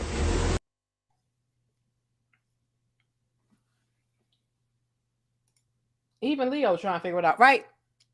Exactly. Did y'all see him meow? He definitely meowed. But he liked to talk back, so he probably thought I was saying something to him that required a smart response. But really, it don't be a whole bunch of that, right? You want to get down? You want to get down? Okay, well, you don't got to get down. Because I was just asking a question. So, yeah. We know Kid Cudi is afraid of bottles because it's not that he's afraid of bottles. He's just not willing to take disrespect. Kid Cudi recently, he did a performance. I think it might have been like the Wireless Festival. And people were throwing bottles on stage. And he got so angry. He said, if somebody throws one more bottle up here, I'm done. I'm walking off stage. Lo and behold, somebody said, doop. He said, he walked out. You know what I'm saying? Like he really walked out. So for you to be taking a shot at Kid Cudi in the midst of your wife chronicles, it's clear that there's something romantic about Kid Cudi that you feel. Because like you should totally be taking shots at your wife and her boyfriend and that be it. How the hell does Kid Cudi make it into you and your wife's fucking little angry little divorce debacle? This is supposed to be a divorce debacle. Not you and Kid Cudi. It just lets me know that you and Kid Cudi do a little something. I'm not shaming you. I'm just saying, does Kid Cudi really want his business out there like that? You know what I mean? Got my eye on you, Kanye. This part of you seems fun because it was just one post today. There have been other times when Kanye done posted like 18, 20 times in one day, and it's like, whoa, what the fuck? And you got Pete in there, Hillary Clinton in there, Obama in there, Kamala in there, Trump in there, and it's like, what was he talking about today that he included all these people that don't even belong in the same sentence? So, look, I'm going to continue to be amused by Kanye while I continue to study him as well. But, truth be told, right?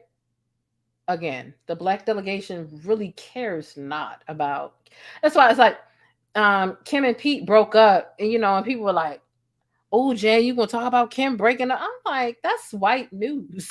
I mean, not that I'm like not ever gonna cover a situation, when there are no Black people involved, but you all know that my niche is Black news, and you know that Kim and Skete breaking up is a whole bunch of contractual. I'm trying to get these storylines for the Kardashian show, and I'm slow to really want to feed Kim traction for her headlines. Now, if Kanye becomes involved, all right, let's have a conversation, which is why we're here. But other than that, when they broke up on, what was it, Friday that this was announced? I think it was Friday, literally 3 days ago. I'm not breaking news. That's not breaking news. I'm a Black news channel. And if I was a white news channel, I could get trying to put breaking news. The Black delegation does not care. We care when Kanye becomes a part of the convo. That's true. And we might feel like Kanye is crazy, but we still care, more when he becomes a part of the of the convo, right? So, we don't care about Kim and the salmon-colored man breaking up. And Skete is definitely the color of salmon. He also got all the initials of the kids tattooed on his neck. Now, I did break that story on YouTube. Because it was like, oh, not you getting Kanye's kids tattooed on your neck. That was what it was, right? You got Kanye's kids. It wasn't just Skete getting the kids' names tattooed on his neck. It was like, you got Kanye's kids tattooed on your neck. So I made that Black news. But nonetheless, word on the street is that Kim is not trying to get back with Kanye. Duh. We know you're not trying to get back with Kanye. And as a matter of fact, that's what we want. We don't even have to be Team Kanye to not want you to get back with him. Like, I'm not Team Kanye, but I'm definitely Team Kanye. Don't get back with her. She's going to suck you dry. She's an energy, a cultural vampire, a cultural appropriator. She sucked 4 kids up out you. How did you nut in her 4 times without realizing that she was a vulturous woman It makes me question Kanye West's sanity.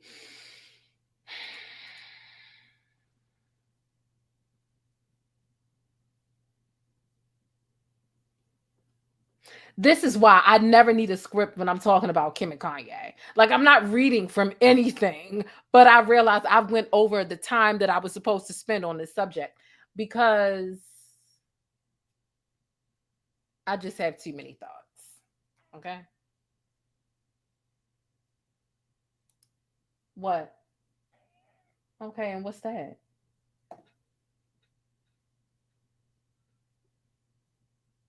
You need to get down. Get down. Get down. Get down. Get down.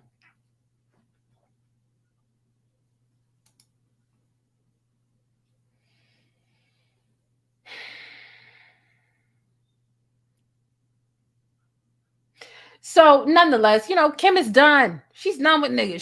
She don't need niggas no more. She's got half nigga kids. You know what I'm saying? She's got 4 biracial kids. Let her tell it.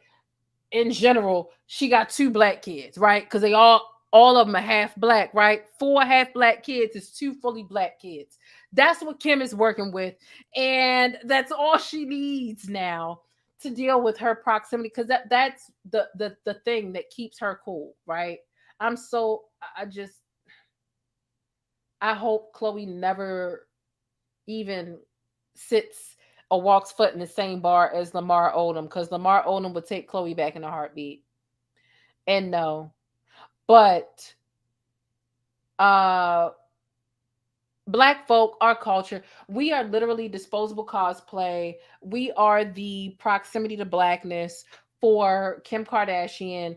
And apparently we were also supposed to believe that Skete Kardashian, or what? I'm sorry, Skete Davidson, that he proposed to Kim before she broke it off. So allegedly, apparently, Kim broke off the relationship. Baby, let me tell you something. I barely believe any of this, right? Do I believe in the split? I'm not sure. I take everything with a grain of salt, because when you got the Kardashian machine behind it, they trying to get these views and these ratings for their little Hulu show. This is a storyline, right? And if you ever watched Love and Hip Hop and you were in on it and you wondered why those problematic couples still stay, like, that's what it is, right? Did Pete propose before she broke up? I don't believe it. But that's what they're putting in the media now because they need a storyline. Whatever, child. Whatever. Okay. Just Jay in the building. What's going on, Just Jay? What's going on? Storylines. Ooh. Let's move on to the next one, child, because that little Kanye proximity to blackness freestyle.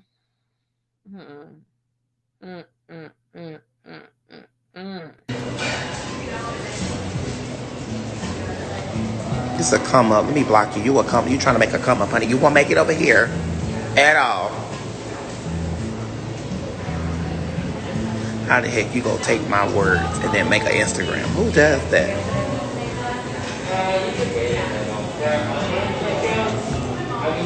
Yeah.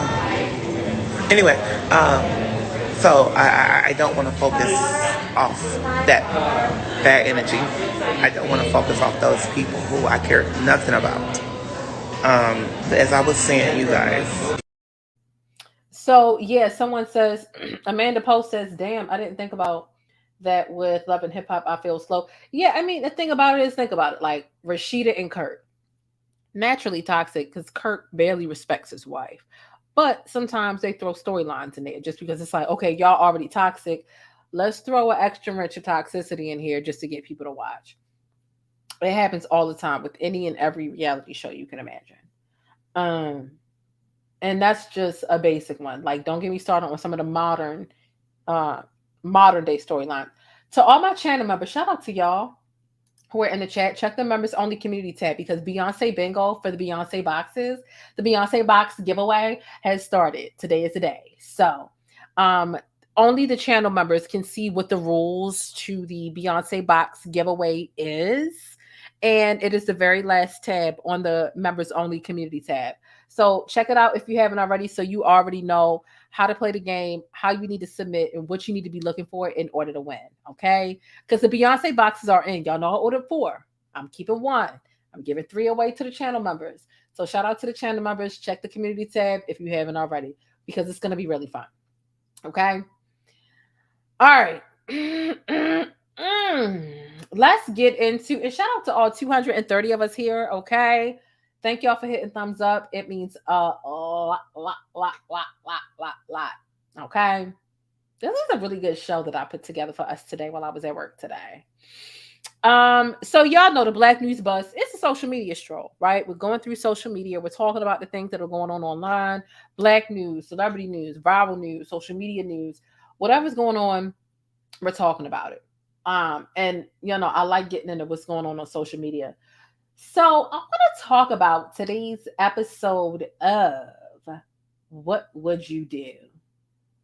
Today's episode of What Would You Do, right? And that's not a real series, but I'm just saying it, right? For the sake of the story. Because the question is literally, when I show you this, what would you do if you were in this situation? So drop some pancakes in the chat. Hit thumbs up if you haven't already. And let's keep it pushing with today's show. We're feeling good. On your wrist, plain giant. All right. So I want to show y'all this video. And I would say we might watch it like 3 times. And I really want to know what you would have done if you were the person who was recording. Okay. All right. Hold on.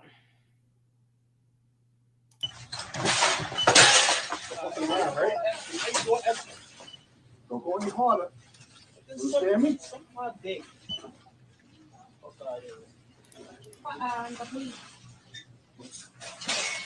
St. Crosby Avenue. Please open.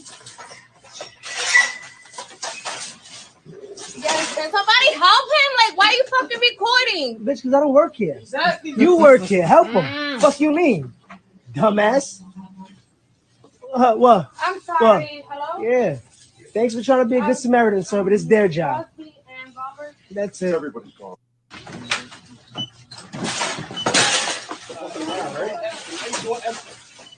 Don't go any harder. You hear me?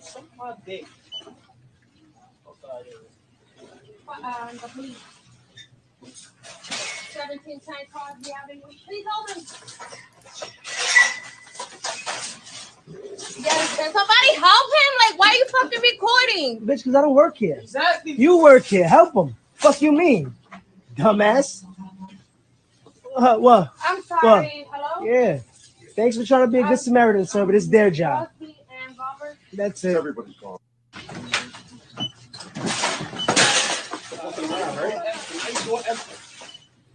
Yeah, someone was stealing. He was stealing.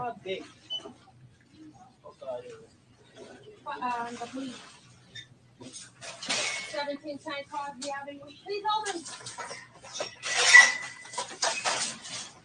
Yes, can somebody help him? Like, why are you fucking recording? Bitch, because I don't work here. Exactly. You work here. Help him. Fuck you mean?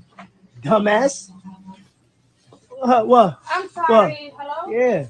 Thanks for trying to be a good Samaritan, sir, but it's their job. That's it. Everybody's gone.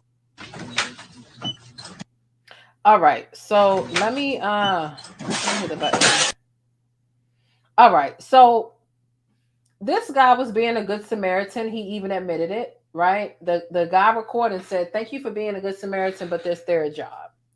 But the white guy who was, or the non-black guy who was roughing up this man of color here, said it's everyone's job to be a good Samaritan. You could hear that at the end of the video. This man was shoplifting, and that is, you know, the additional context to give you for the video is that he was shoplifting or allegedly attempting to steal something. And for that reason, this man of no color customer decided to rough up this black man.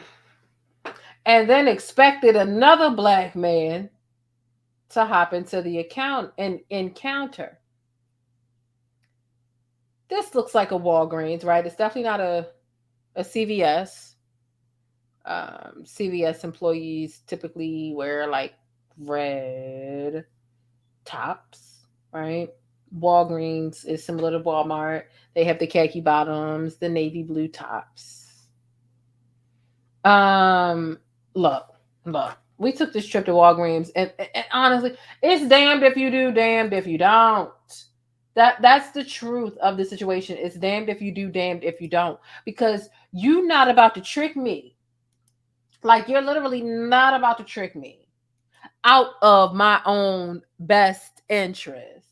No, you're not. You're not about to trick me into being a good Samaritan, which works against my best interest.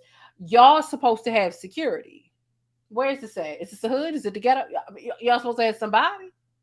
Y'all supposed to have everything. Y'all, if y'all don't have security, at the very least, y'all supposed to have somebody that wears a security shirt. And, you know, it's a funky request. I mean, a woman didn't even say, "Sir, can you help?" You know what I mean? Like, "Oh my God, sir, can you?" What the fuck you recording for? Why don't you fucking help? Who the fuck to help you with all that? Like, I'm supposed to get hurt if I accidentally fall on a sharp object, or if the police show up, God forbid, and they just see two brothers fighting and they arrest me too. You didn't even ask me nicely if I could defend you, your honor, the store's property. You shouldn't even care that much about it. This is what I want all my people to do if they work a customer service job where if somebody is stealing, they feel responsible. You are not responsible for that shit. I don't care if you work at Walgreens, Macy's, Nordstrom, Neiman Marcus, Nordstrom Rack, Nordstrom, Mac Cosmetics, Morphe. I don't care where you work. There is nothing, and I mean nothing, that somebody's stealing that's worth your life. Give them whatever the hell they want. If they want the money out the register, get that shit to them. If they want to take everything that's on the counter, let them take that shit. If your boss come back and they blame you for that, you have free reign to trash them on social media, because your livelihood and your existence is worth more than the... Honestly, this looked like a case of $30, but not that the dollar count should matter. I don't care if they come in there to steal $7, $30, or $8,000. None of that is worth your life. And you be having people working at these drugstores really acting like it's worth it for them to get shot over drugstore $6 mascara. I'm just trying to fucking get it. Let me tell you something. You have the free reign to shame your employers if they... How come you didn't... I'm not taking a bullet for y'all motherfucking $10 CoverGirl concealer. Fuck that. Trash them on social media, because it's just because something is legal doesn't mean that you should do it. And so just because your employer might be able to ask you questions like that, it doesn't mean that it's ethically or morally on track with the compass of the general consensus of people. Baby, I'll interview you and I will help you appeal to the range of people who should really empathize with you. And it really doesn't even take me to have to jump in to say, yo, let them have that shit. Let them have it. I mean, you could go to WJZ, this, that, or the third. My employer asked me why I didn't take a bullet over a Versace shirt, CoverGirl mascara, $9 wings at Fridays. You know what I'm saying? Stop it. Stop it. I get it. Sometimes you'll find men like you've got different scenarios, right? You got a situation where a woman is being sexually assaulted, literally raped on a subway by multiple men, and the men just stand around and film it. That's crazy. But if we're talking about a location, a store where somebody's stealing $30 worth of stuff, me as a black man or a black person or a black woman as a whatever, I'm clearly a woman. I was assigned female at birth. Like, don't play with me. That doesn't mean that just because I'm here and I witness this crazy situation that I should jump in and I should help. Imagine if the person who was filming George Floyd decided, I don't want to film this. I want to jump into this fight with the police and the da-da-da. We would have never had it on tape. We would have never had the justice. So, yeah, sometimes people will think that you're not in the right because you're recording. But that girl wasn't willing to jump in either. I mean, granted, it was a fight with two guys, but for you to cuss at a guy and say, why the F you ain't jumping in, girl, you ain't willing to jump in.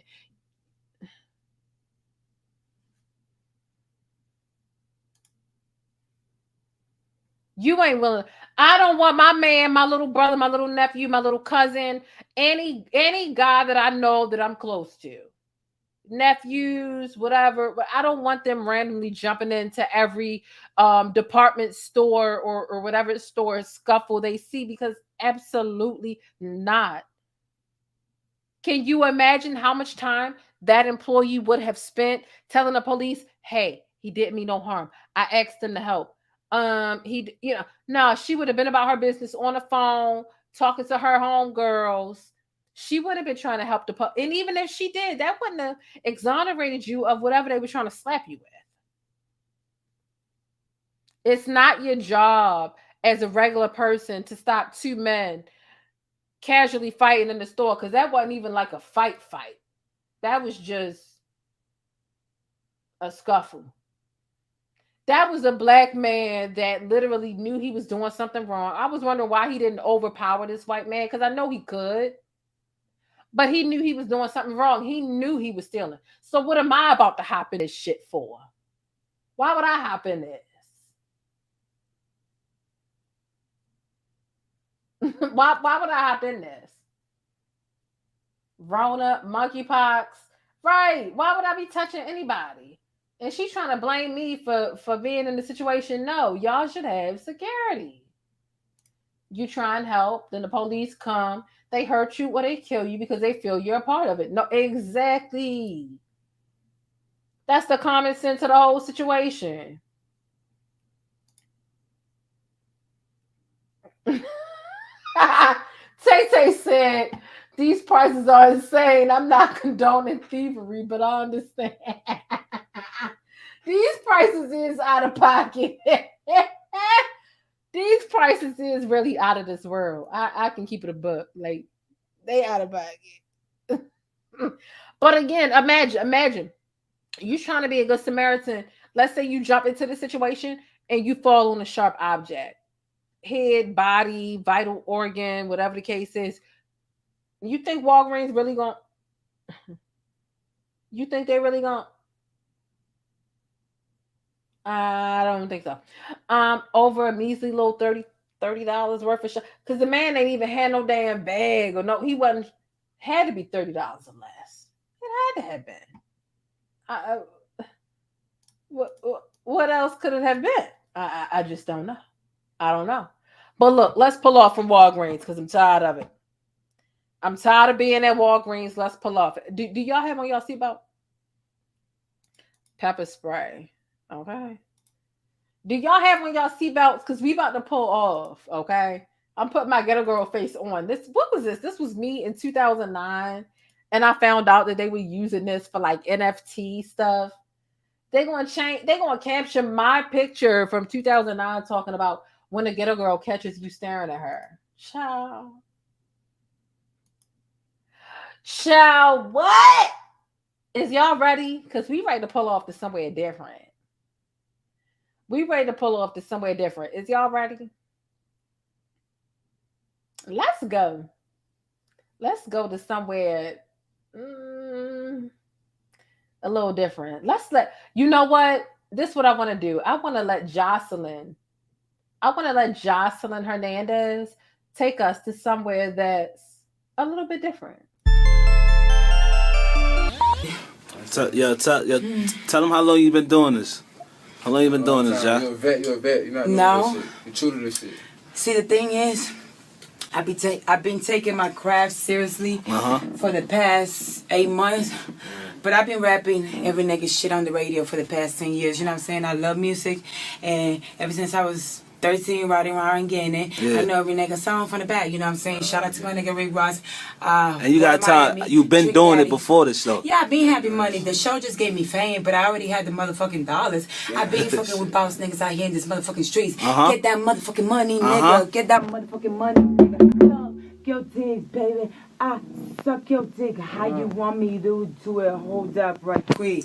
Give me 1 second. Hold this phone, though. Hold this shit. I need you to look at me. Hold up. Go. Shots. A little Hennessy now. Ain't nothing left. Shout out to my nigga J. I heard when you get in the booth, you do it like I do it. You just rap. You go ahead. You do what you do. Fuck what they say. You speak to them. You talk to the people. You get high. I know you do. You're real quiet, but you a boss. We know what you do. Hey, get that money, baby. I see you put your bitch in check. She get that real money. She's the only bitch that I think work hard like I work. You messing my vibe. Woo. Move out that way, let me get.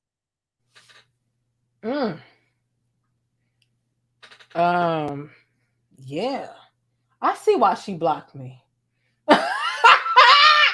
I see why Jocelyn blocked me on Twitter. She does, yeah. She blocked. It's okay, Jocelyn. I can still see your page, girl. I got a regular page and a business page and all that other stuff, girl. Girl, I can still see your page, girl. I'm gonna still watch you. Do it like it's your B-day. Do it like it's your B-day, baby. Do it like it's your B-day. Hey! Jocelyn blocked me because she said I was doing it. It's okay. If I give you one more, you're not going to get one after the video. I'm serious. I'm going to go down there. I'm going to eat my pizza. You're going to be looking at me like I want something, and I'm not giving you anything. So you need to make your life decision. Okay, that's what I'm telling you to do. Cause I don't know what you think. You think because we if you are who you say you are. See, he know in the show here, the superstar. Yeah, the people here, and I don't want to embarrass you real hard while they watching, but buddy, you asking for too much. The camera's here. The lights are on, and they wanna know. Yeah. All right, it's okay, Leo. You mad because you was asking for something, and no.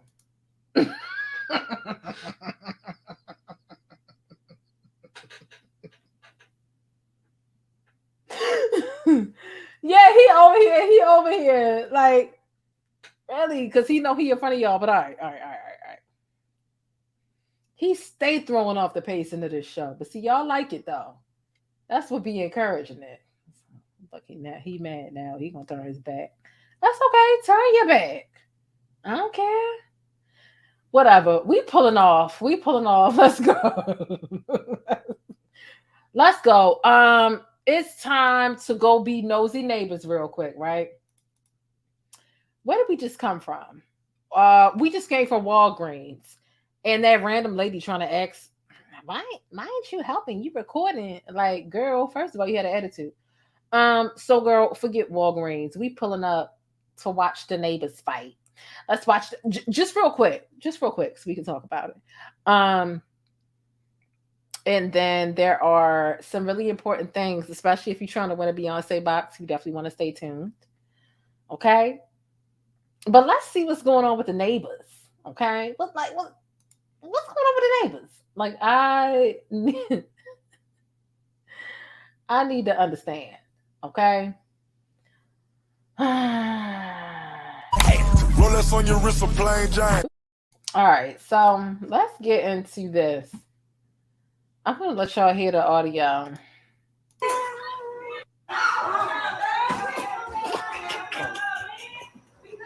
Why she throw her out like that?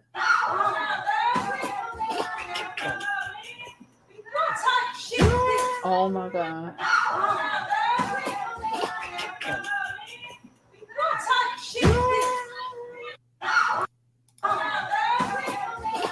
What? What? Oh my goodness.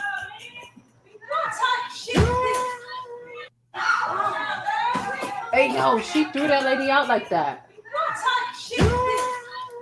Well, okay. All right. Let's unpack it. Let's unpack it. Let's unpack it. All right. We just on the bus. We're just driving around to these other people's neighborhoods and trying to figure out what's going on. What's going on? You know, when we're on the bus, there's some stuff we just can't skip. We want to be nosy, we want to laugh, we want to joke, you know. So we cover real news, black news, we cover social media, and basically what had happened, you know, to get some context from this video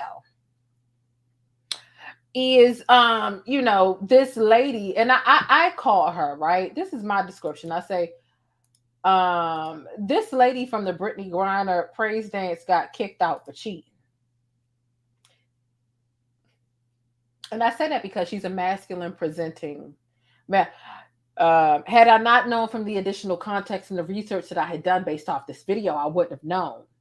But I found out that this was a lesbian, a male presenting lesbian.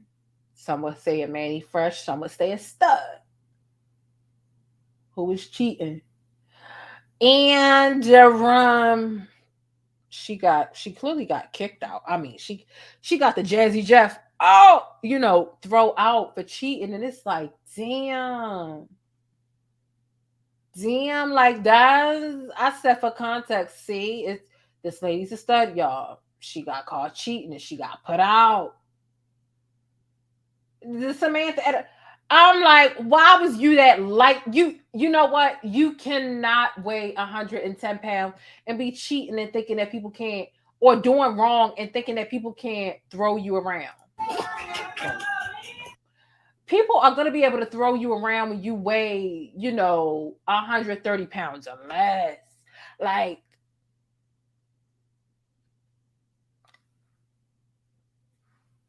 you had the feminine lady threw you out as the masculine lady, and she picked up your weight, and you know what I mean? Like, when I say the jokes write themselves, like, I mean that. I mean that 100%, because I mean, like, damn. I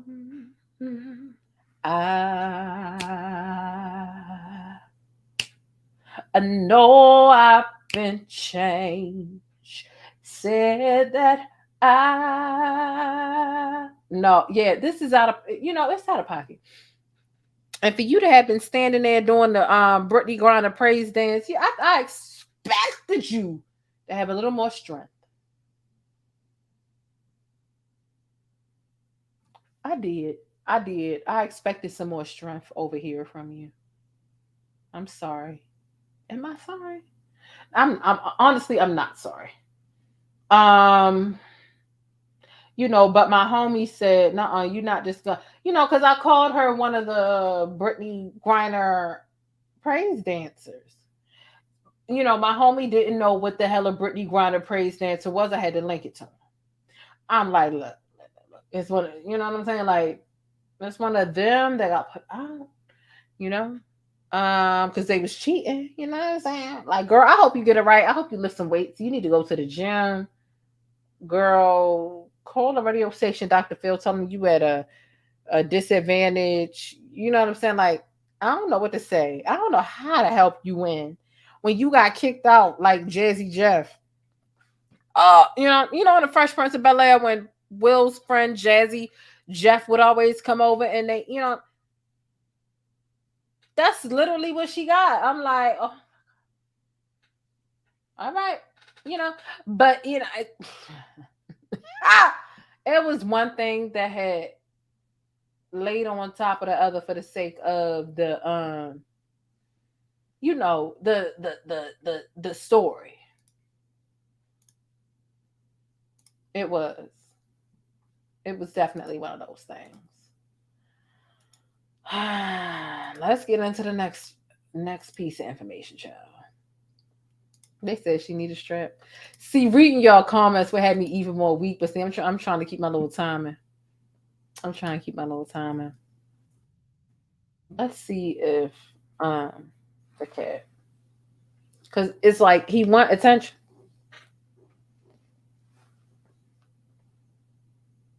Why are you reaching for the top of the chair? Why?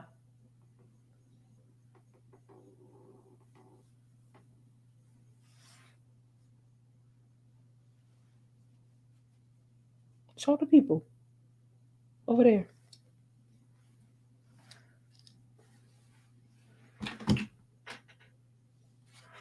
Because, I'm tired of you at this point. You on my nerves. Can you get down? Get down. I'm just going to start talking without you, and I'm pretty positive it's going to annoy your ears. So I'm going to just start talking.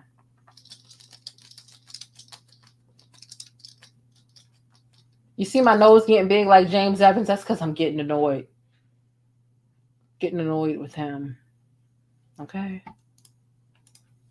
All right. So we've been in a nosy neighborhood. Let's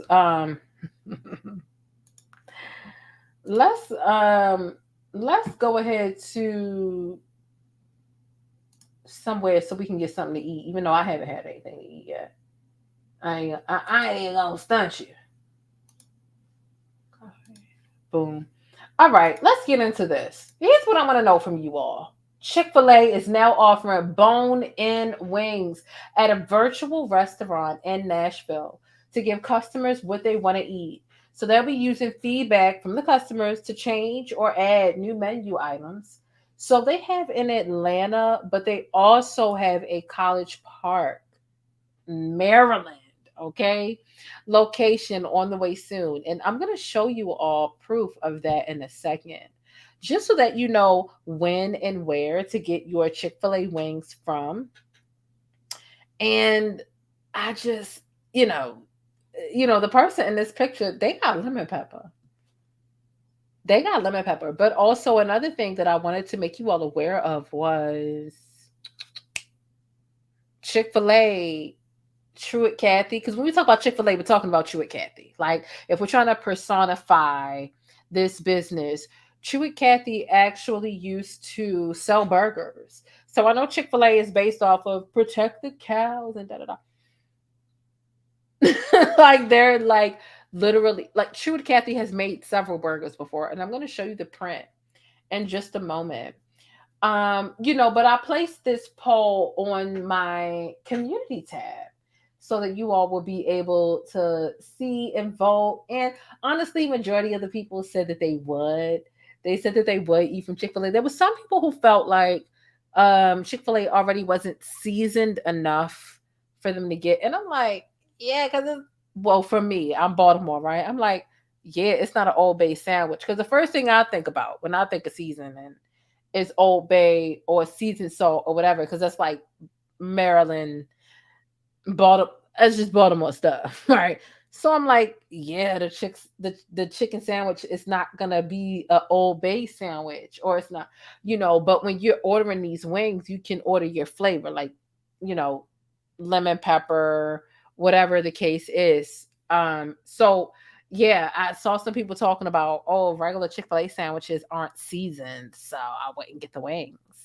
And it's like regular Chick-fil-A sandwiches have to be generic enough for people to naturally kind of like all want it. So when people talk about seasoned sandwiches, it's like, if you're not asking for a seasoned sandwich, then you're not going to get a seasoned sandwich. So I do believe that the seasoning names, like the picture we saw, if we zoom in here, they had ordered lemon pepper.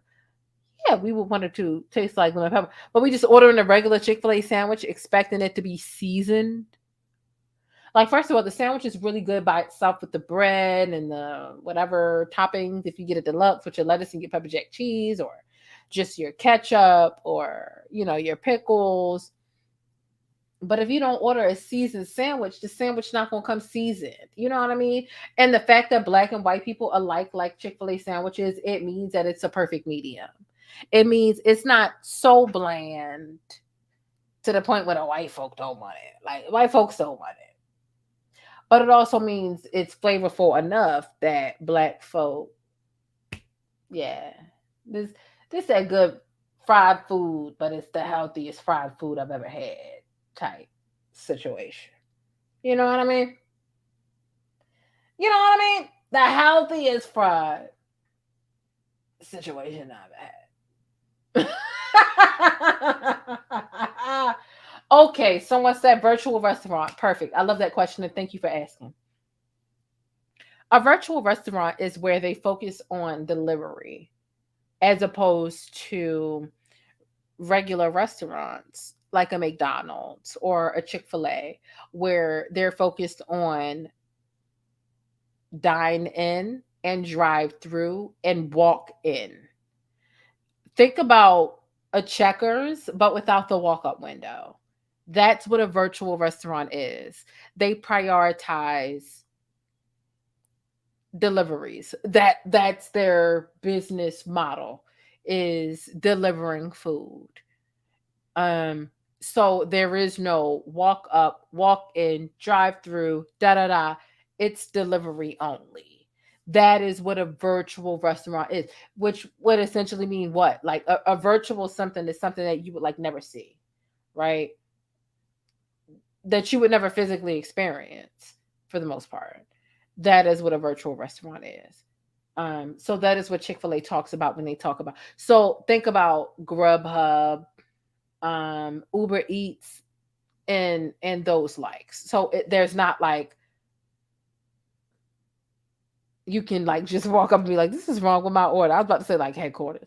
It's like sometimes like Taco Bell be dead wrong. Like I be ordering center twist and they don't be putting a center twist in my bed. So I be like, and it's got its pros and its cons, because a virtual restaurant doesn't give you the leisure of being able to be like, yeah, y'all was missing this from my order, or whatever the case is. But also delivery is, but yeah, if there's nowhere for you to go back and be like, yeah, I didn't get this or I didn't get that, that could be a con for some people. But delivery saves a lot of money.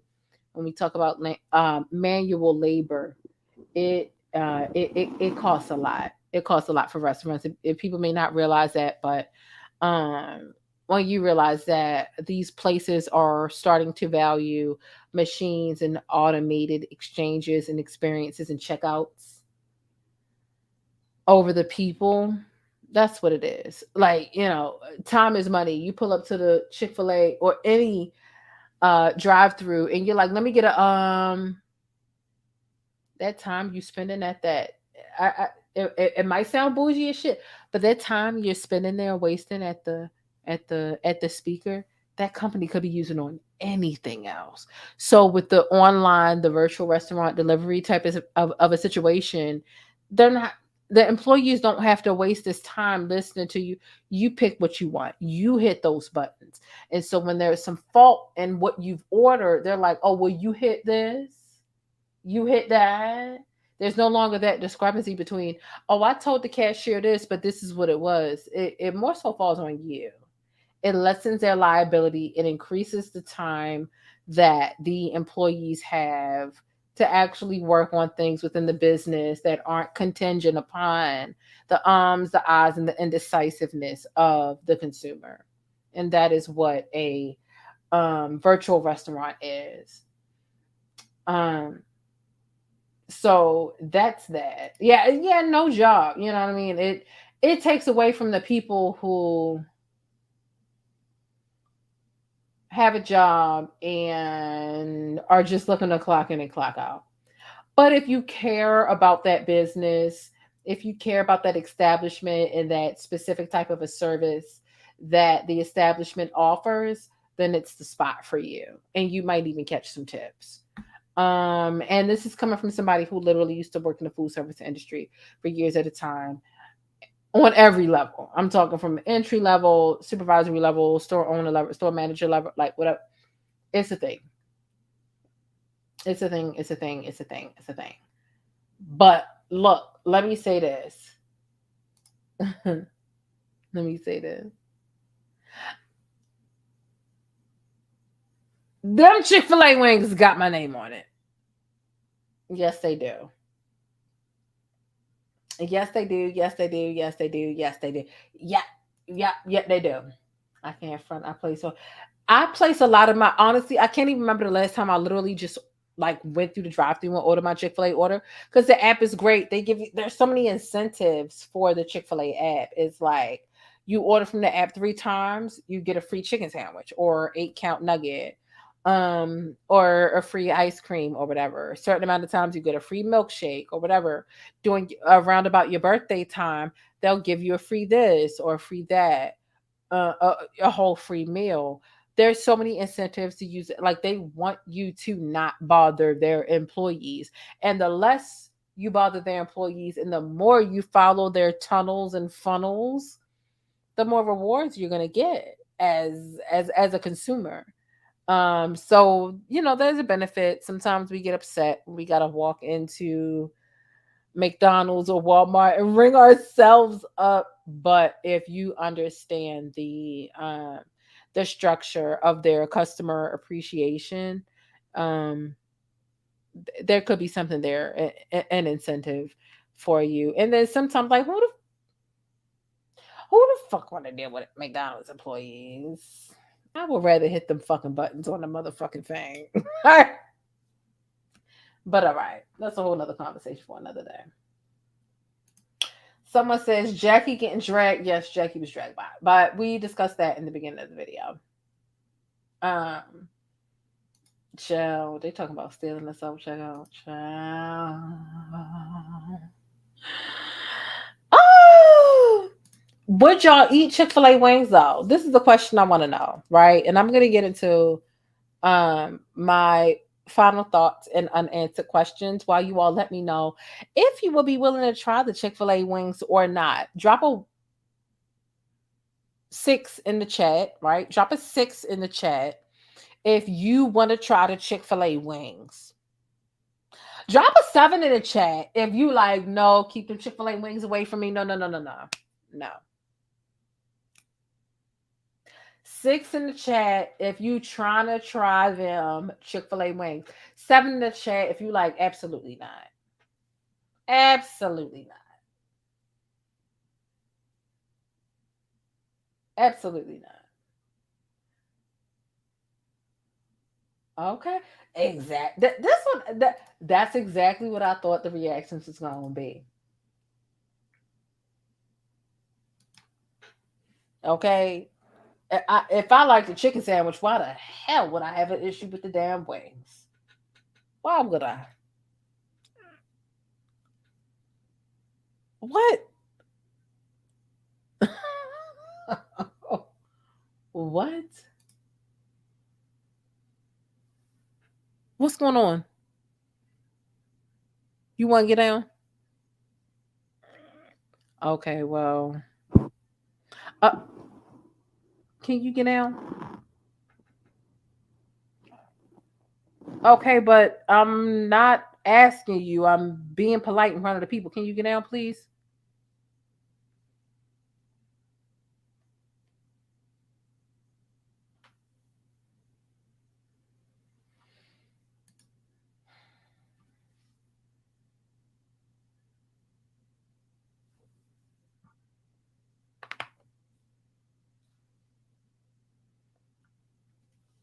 Wait till I take my twisties out and I can show y'all. He playing me for a fool, maybe because it's my twisties. Wait till I take my hair out and he can see my crinkles. Because he really got the game messed up. He playing with me right now. This is... when he talking me crazy, I'm like, what is going on? What is going on? I know that's not you. sitting back there talking about supporting black businesses and they never really doing it. Get it together. This is for the people who really support black businesses. Head over to pleasebeeasy.com when you get a chance and help keep the black dollar in the community for longer than the 6-hour statistics show. But Be More Like Us is a unisex clothing line, so it's got something for you, your honey, and even the kids. I know the fellas head over there because the new releases color coordinate with the new sneaker drops. So sneakerheads, you're welcome.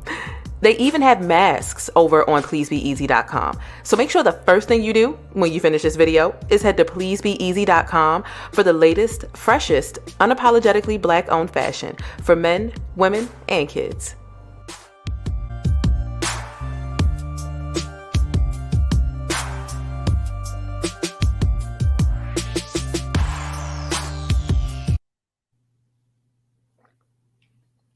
Shout out for Tay for getting that troll out of here. Okay. Tay might not always be in the comments, but she always watching. Okay. She saw that troll. It wasn't really a troll. It's one of them bots that be like XYZ dating chat site, like some bullshit. Shout out to Tay. Okay. All right. All right, so we got into a lot. All right, we're not done. I would say we probably have another 15, 20 minutes left on this video. Okay, maybe like 15. So I want to give my unanswered thoughts and unanswered questions, right? My final thoughts and unanswered questions, rather, on said subject matter. And I'll share mine while you comment yours down below in the chat. Now, mind you, if you are down below in the chat right now in real time, you on the bus. But if you're chasing the bus, it means you're catching the replay, and that's okay. And I still want to know your final thoughts and unanswered questions as it pertains to all things discussed in this video. When I tell you we're not done, we're not done. And like I said, to the people who want to win the Beyonce boxes, we got something coming. Okay. So some of my unanswered thoughts. Again, we was talking about the Chick-fil-A situation. Them Chick-fil-A wings got my name on it. I don't care, right? I already seen they got lemon pepper. I want to know what. Oh, you know what it was? I meant to show y'all the website. Yes, I wanted to show y'all the website. That's what it is. Okay, so here we are. Okay, introducing Little Blue Menu. Delivering what everyone wants to eat, bundled into one simple order, right? It says, new delivery kitchen concept set to pilot in Nashville will offer hundreds of menu options across 4 restaurants, bundled into one delivery order. So this article says, and this is not even just an article, this is, you can obviously see the natural Chick-fil-A website. Let's face it, sometimes even family and friends can't agree on what's for dinner, for breakfast, for lunch, or even what's for snacks, even when they're ordering in. And now with Little Blue Menu, they don't have to. Picture a thick cut pork belly BLT, a garden fresh salad, a crispy Chick-fil-A waffle fries, and bone-in wings. Now, imagine being able to get these entrees in one online delivery order.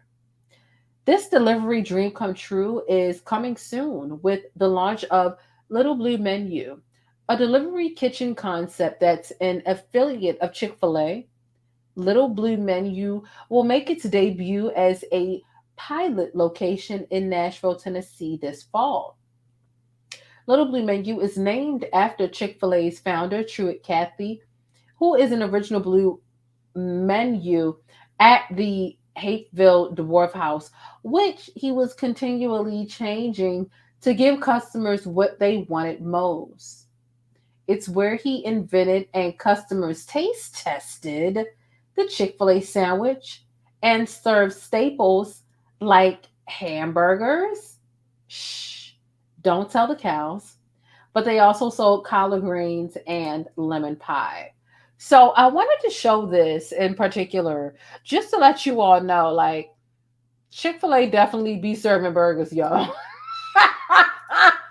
I mean, like, did I want to let y'all know something important? Yeah, but hey, don't think that Chick-fil-A is anti-burger. Oh my God. Nah, they'll do burgers if they sell. That's the whole fact of the matter is they will do burgers if they sell.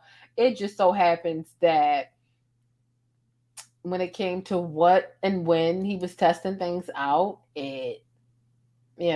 chicken sandwiches were more popular than burgers. Like that's just that. But I also want to show you something else. Just to get y'all in the realization of the upcoming locations that are coming. Where, how can you get Chick-fil-A wings? Not a Chick-fil-A sandwich, but Chick-fil-A bone and wings. Where, how? This is the information that I wanted to give you. Okay. Um due to high variety. While supplies last. Yeah. So let's see. You see this location, it says Dwarf House. You see Little Blue Menu. But also as we scroll through this website, it says Nashville, Tennessee. It says our first Little Blue location. We're excited to deliver to you Nashville. But also, we see that there's one coming to Maryland. And here's the thing. This news broke around about like Saturday-ish. And Leo, if you're going to jump over that stuff, jump over that stuff. But if you're going to do it slow, it's going to make me nervous.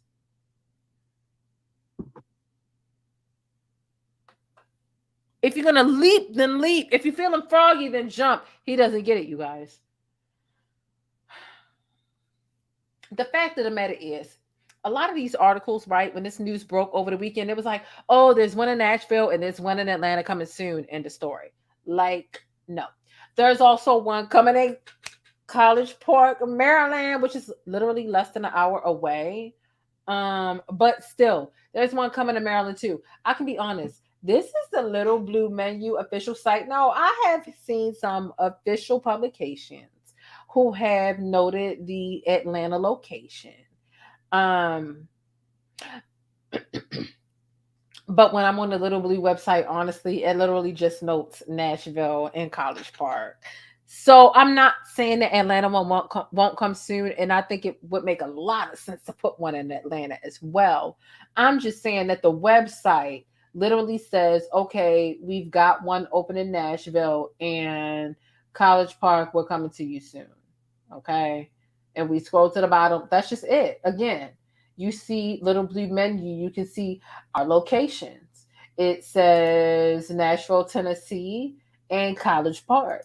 It doesn't say Atlanta. And I'm not denying that the Atlanta stuff is coming. I'm just really like honing in on the Baltimore, the Maryland excitement.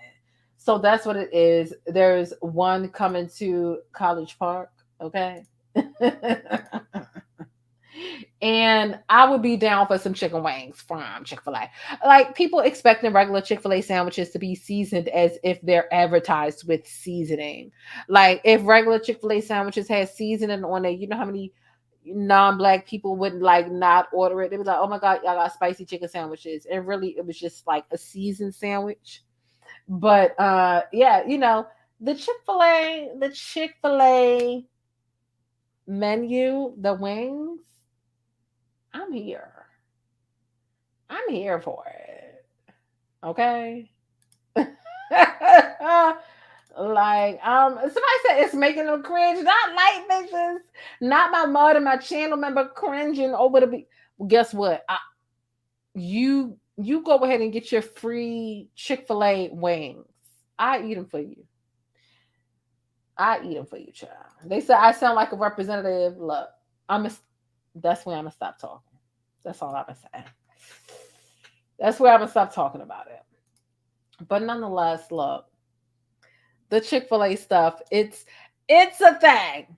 It's a thing. But nonetheless, let's go ahead and wrap up this show. We've been on the bus for a while. We done drove through quite a few neighborhoods. We done drove through racist neighborhoods, funny neighborhoods. We done talked about Kanye, or Kelly. We done talked about racist police officers. We done talked about Megan Good, Ahmaud Arbery. Jackie Aina. You name it, we've discussed it. We've definitely went through quite a bit today, and I really do appreciate all of you all's presence right here on my bus. Okay. Now, without further ado, y'all know whether I'm really giving y'all a show of several different topics or if I'm just giving y'all a singular topic. Black history is something that it's inescapable for me because I enjoy it so much. So make sure you hit thumbs up if you haven't already. Drop some pancake emojis down below. And let's get into some Black history today on August 8th, shall we? Now let's spend a little bit of time with our ancestors, or at least listening to them, because you know they always tell us you don't know where you're going unless you know where you came from. So let's get into a little bit of Black history with this Black History moment.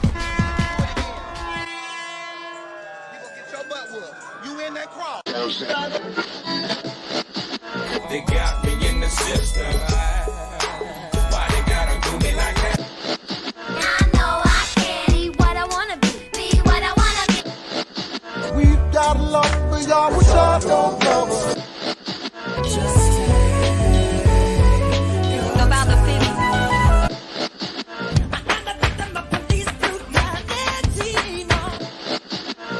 Get down.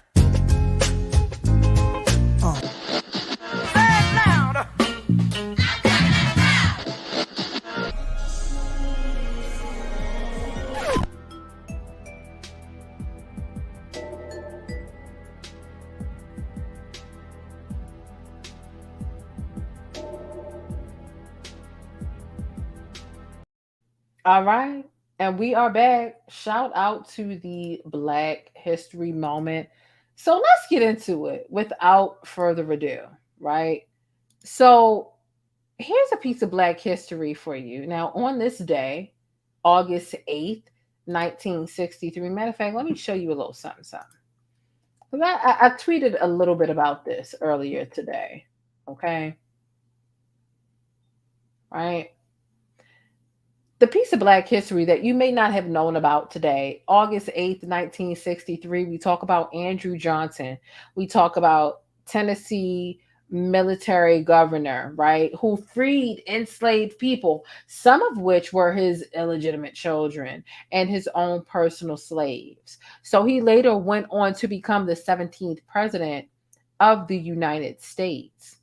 But Sam Johnson, I'm sorry, was a former slave of Andrew Johnson, who was also emancipated on this day. Not only is today the birthday of Megan Good, as we discussed in the beginning, but it is also a day of emancipation specifically for the state of Tennessee. And a lot of different states, regions, and areas have different, every state, every area doesn't have the same day of independence or the day that slavery was declared to be the end of slavery, right? So Sam Johnson was actually a former slave of Andrew Johnson. And this is the thing, a lot of people feel like, well, was Andrew Johnson really like that special? Because really what he did was he freed his own slaves and his own illegitimate children. But Sam Johnson was a former slave. He was emancipated on August 8th, 1963. Now, after emancipation, Sam was successful in having August the 8th set aside for Emancipation Day observances and celebrations. Okay? But also, the first recorded celebration of the 8th of August, because that's what it is. We got, different time frames for all over the place. We'll call it August 8th, but back in that time, it was like the 8th of August, which is similar to the 4th of July, which was a day that we really correlated with our freedom, at least in the Tennessee area, right? Like we didn't have social media. We didn't have a way of saying, it's over. They can't own us no more. Like we're our own people. It had to get out like by mouth and by people and different things of that nature.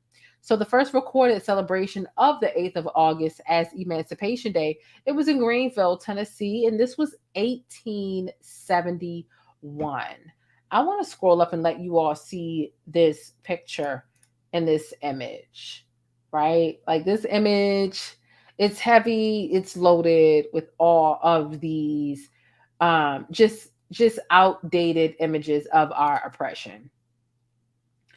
And so let me get into the rest of this situation. The best explanation of the origins of the celebration can be found in an August 8th, 1921 article in the Knoxville Journal and Tribune. So the first newspaper mention, it wouldn't come until 1988. And this is when a Knoxville paper published a piece about 200 people who traveled to Greenville from Knoxville to celebrate. And I really just want to show you some of these like newspaper clippings because it's like this is like time traveling. Maybe this is why I'm so enthralled by Black history, because it's literally like time travel. Okay, it really is.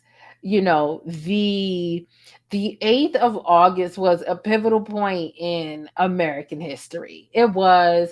We don't like to say American history. We don't like to admit that American history is a part of us or we are a part of it or vice versa. But, you know, it was a pivotal point in American history. You know, it's a significant part of emancipation and freedom in the state of Tennessee. Eventually, it was celebrated by at least 7 states and 55 communities, and it's still celebrated in Tennessee, in Kentucky, and Missouri. There are a lot of people who are still celebrating this this holiday, and you know, I enjoy it. I enjoy the fact that even though I'm not celebrating, right, because I'm not there, and I've heard that these small towns are really what keep a lot of our heartbeat alive as Black people and our history. I'm grateful that they are doing these things. Hopefully, I'll live long enough to go down there and see it. But honestly, I'm scared of some southern states because I'm scared of what could happen, right? But yeah, there are some people who are literally still celebrating the 8th of August. However, despite all that, a bill proposed by State Representative Rick Staples in the 15th District, he wanted to make Emancipation Day a legal state holiday. So he passed the Tennessee House unanimously, right? This was Monday, March 2nd, 2020. A House Bill 15, there were 1,544 designers on August 8th, and Emancipation Day was a state holiday, right? So there's like a lot of different history within, like, not to say random dates, but different dates, different times. Everybody didn't find out that slavery was over at the same time. And so I do appreciate stories like this. I do. I can't even stunt. Like I truly enjoy them. You see this image here, it literally says the 8th of August. And when we talk about the president, some of his slaves being released, and some of his illegitimate children also being freed based off of this, it says a lot of what you need to know. But also, if you're kind of lost, yeah. So August 8th is a thing, and there are a lot of people who don't know, honestly, and that's why I love falling into on this day in Black history each and every day. So hopefully this was able to teach you something. I'm trying to get to the slave list now. Oof, child. I love all of the Black history talk. I mean, whether it be ancestry, lineage, artifacts like House of Princess is saying, all of that stuff is so interesting to me. I'm a Black museum buff. And I mean, like here in Baltimore, we've got the Reginald F. Lewis Museum, which is in downtown Baltimore, the heart of the harbor. It's in that area. Then we've got the Smithsonian Museum for the, what is it? National Museum for African American Heritage, whatever the precise way is to pronounce it. We've also got the Blacks and Wax Museum, which I will never trivialize, but I'll be honest with people and say, look, it's a small museum. It's dope. It's definitely worth visiting, but it's two row houses down in Baltimore City, put together. But it is still very, honestly, breathtaking to keep it a buck with you. So Black history is something that I'm really, really, really, really, really passionate about. There's nothing else I can say about that. There's nothing else I can say about that. Okay. There is more Black history though. There is more Black history that I want to get into as it pertains to this day, right? Sometimes on this day in Black history, sometimes it can seem like a waste of time if it's not relevant to your plight or whatever you're experiencing at that time. But as far as, when I go searching for certain things and it's there, then it's there.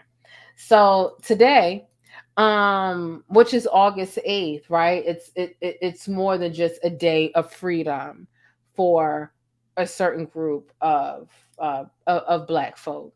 But in 1865, on August 8th, a man named Matthew A. Henson was born.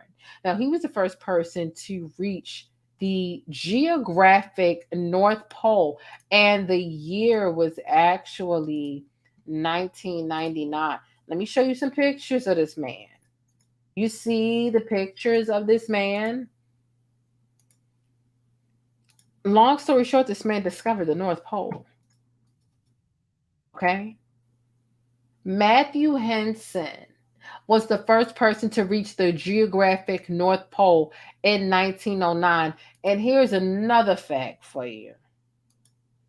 Taraji P. Henson's great-great-grandfather was Matthew Henson's brother.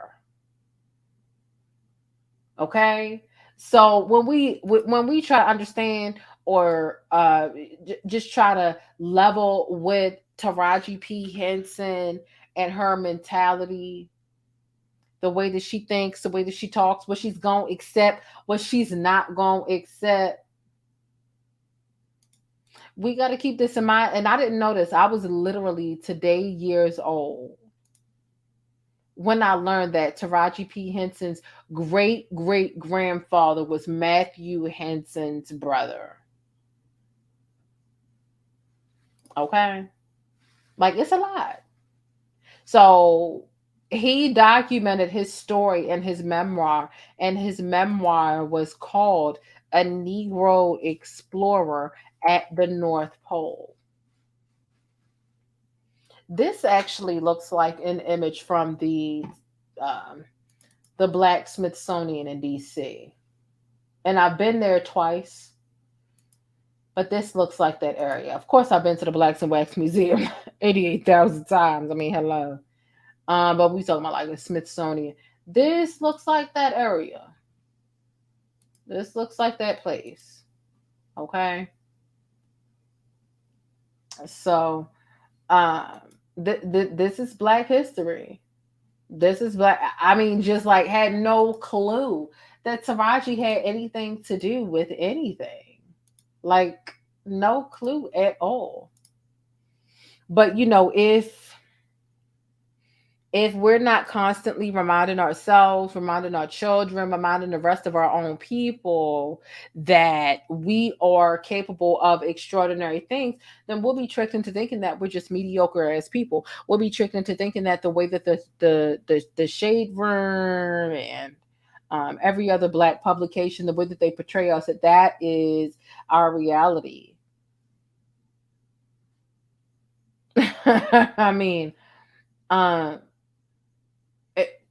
if nothing, then we'll believe that how the media portrays us, then that is our identity. And the media is constantly telling us who we are and who we aren't. It takes the internal work and strength to really realize that you are more than whatever the fuck the media is telling you. And that's why I feel like representation is so important, whether they be nerdy people, astronauts, whatever the case is. There are Black folk from all walks of life who are capable, like bottom line. And that's part of what I try and what I want to convey primarily with the Black history stuff. Representation is so important. There's, whatever it is that you do, whether you discover things, you invent things, you achieve things, you motivate yourself for others, you encourage yourself for others, whatever your skills, your gifts, your talents, don't let them go to waste. We have the responsibility for others, but we owe it to our children more than we owe it to ourselves. Okay. So yeah, we owe it to ourselves, but we owe it to our children more than anything, because they are literally the leaders of tomorrow. It's not always past events. Sometimes it's present events that helps us to understand who we are, what we are, and where we're going. But yeah, it's important for us to really narrow down our skills and not downplay those things. But it's even more important that we prioritize that type of perspective for our kids. These are the people who will be taking care of us tomorrow. We're going to get 70 one day. And the people taking care of us are going to be the people that we either neglected or the people that we took care of. Let's care about our children. Whether and when I say our children, I don't mean biological children. I mean just the youth. You might be an auntie, you might be an uncle. Let's make sure that we prioritize whatever the hell they're interested in when they're young. Okay? Anyway, it's time to get into the sticky note of the day. Y'all know what the sticky note of the day is about right now. I want to say thank you to all my channel members. Check the community tab if you haven't already. Okay, we're giving away the Beyonce boxes. Throw some pancakes in the chat. We'll be right back. The plainest Jane. This is one of my favorite comments here. She says, I loves me some black, and she said loves me some black news. She says, is it just me, or does anyone else get tired of seeing people that don't look like them delivering info about them day in and day out?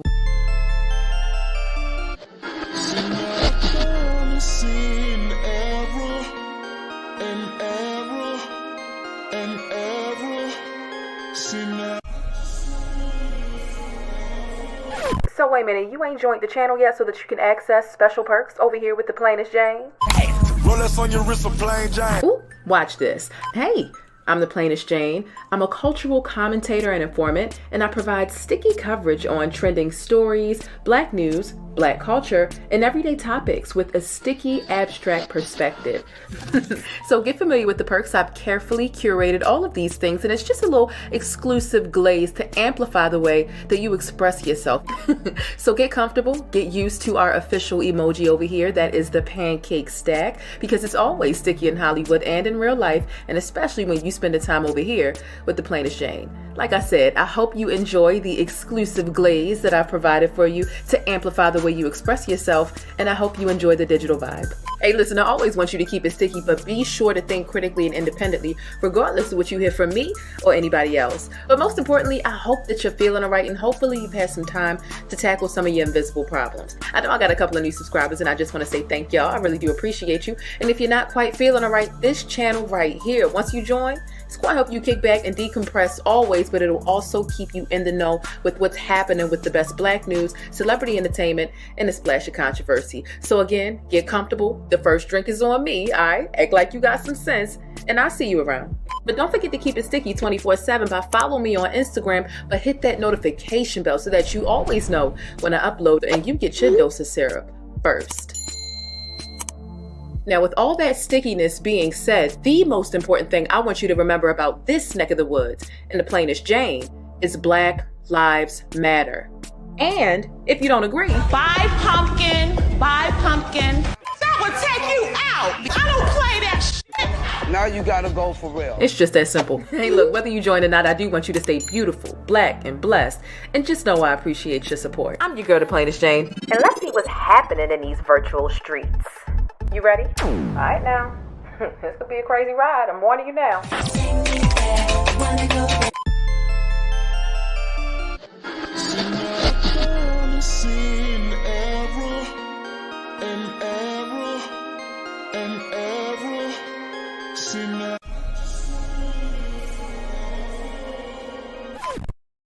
All right, and we are back. Thank you all so much for tuning in. I really do appreciate that.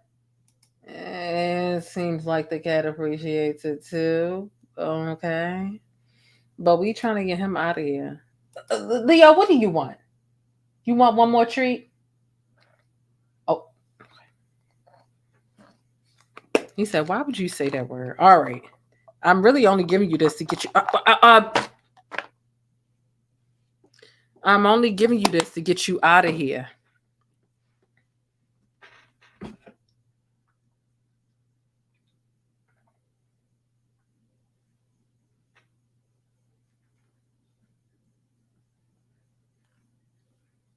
All right.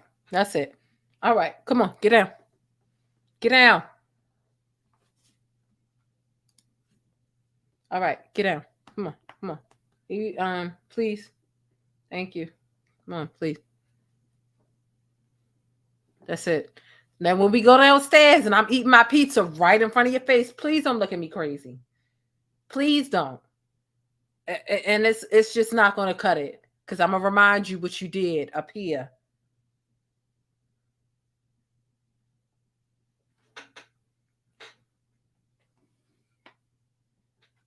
He like to, in front of the people, and then the people not around, he like to act like the people was never around and he never showed off. You showed off. You gave the people what they wanted, all right. But that's it. So, I can't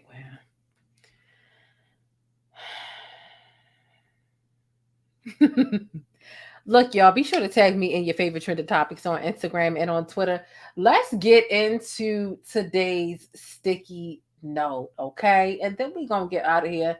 Today was a really lengthy show, but I think it was a good show, okay? Hey, thanks for letting me keep you connected and in the know with what's happening in the Black world. Don't forget to smash on that like button for support and for more Black news.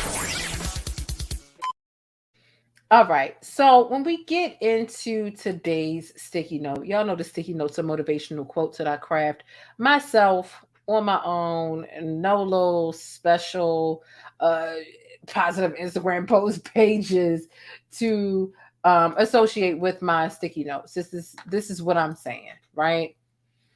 And today's sticky note is this: your spiritual arteries are clogged if it's full of triggers, regressive habits, low vibrational energy, people or things that are not positively affecting your mental health.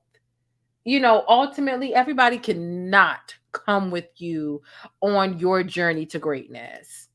If it's not conducive to your journey, if it is slowing and weighing you down, it is something that you need to leave behind.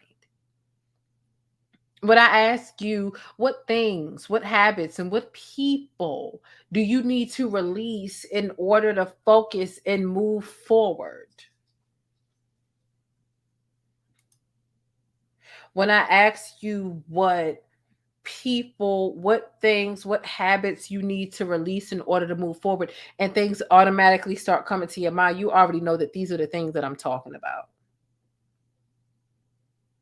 Things that literally cannot accompany you on your journey to greatness. You will never attain alignment without purging these things that naturally pop into your head when I talk about things that are not conducive to you, your journey, the person that you're trying to become.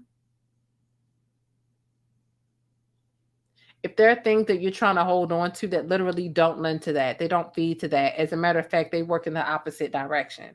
It'll get you back to the old you that you've been trying to, not that you've been trying to escape yourself, right? But let's just say the old you really was just like not the best version of yourself as you try to evolve as a person.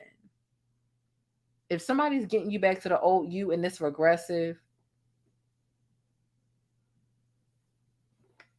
when I say everybody can't come with you on your journey to greatness, I'm not just talking about people. I'm saying, like, if everybody can't come with you on your journey to greatness. So if the people and the things that you can't see yourself not relinquishing them. In the same token, your work ethic has to match wherever you're trying to go. Like, whatever your dreams, whatever your visions are, your work ethic has to match these things. So you can't expect to submerge yourself in negativity and messy stuff and expect to live a positive life. You can't submerge yourself in negativity and stuff that's really just going to bring you bad karma and negativity and expect to live a positive life. So, when I talk about spiritual arteries being clogged, if you haven't taken the time to figure out, again, I talk about triggers and regressive habits and low vibrational energy and people and things. Do you know what your triggers are? Do you know what your triggers are? Because even if you don't, someone else does. And that's how they get what they need to get from you, whether it be energy, time, resources, because you're never in the state of mind to realize where you're at a deficit, which may be where your triggers reside and where other people are able to just suck it all up from you, but whether they be energy vampires, resource vampires, time vampires, monetary vampires, whatever the case is. But your spiritual arteries are certainly clogged if you refuse to let go of your triggers and your regressional habits and low vibrational energy, people, things that are not positively affecting your mental health. Your arteries are clogged. And even if they're not clogged, you're giving somebody else the opportunity to understand you better than you understand you. And they're going to use that against you at one point or another, believe it or not. And so when I say everybody can't come with you on this journey to greatness, I mean, like,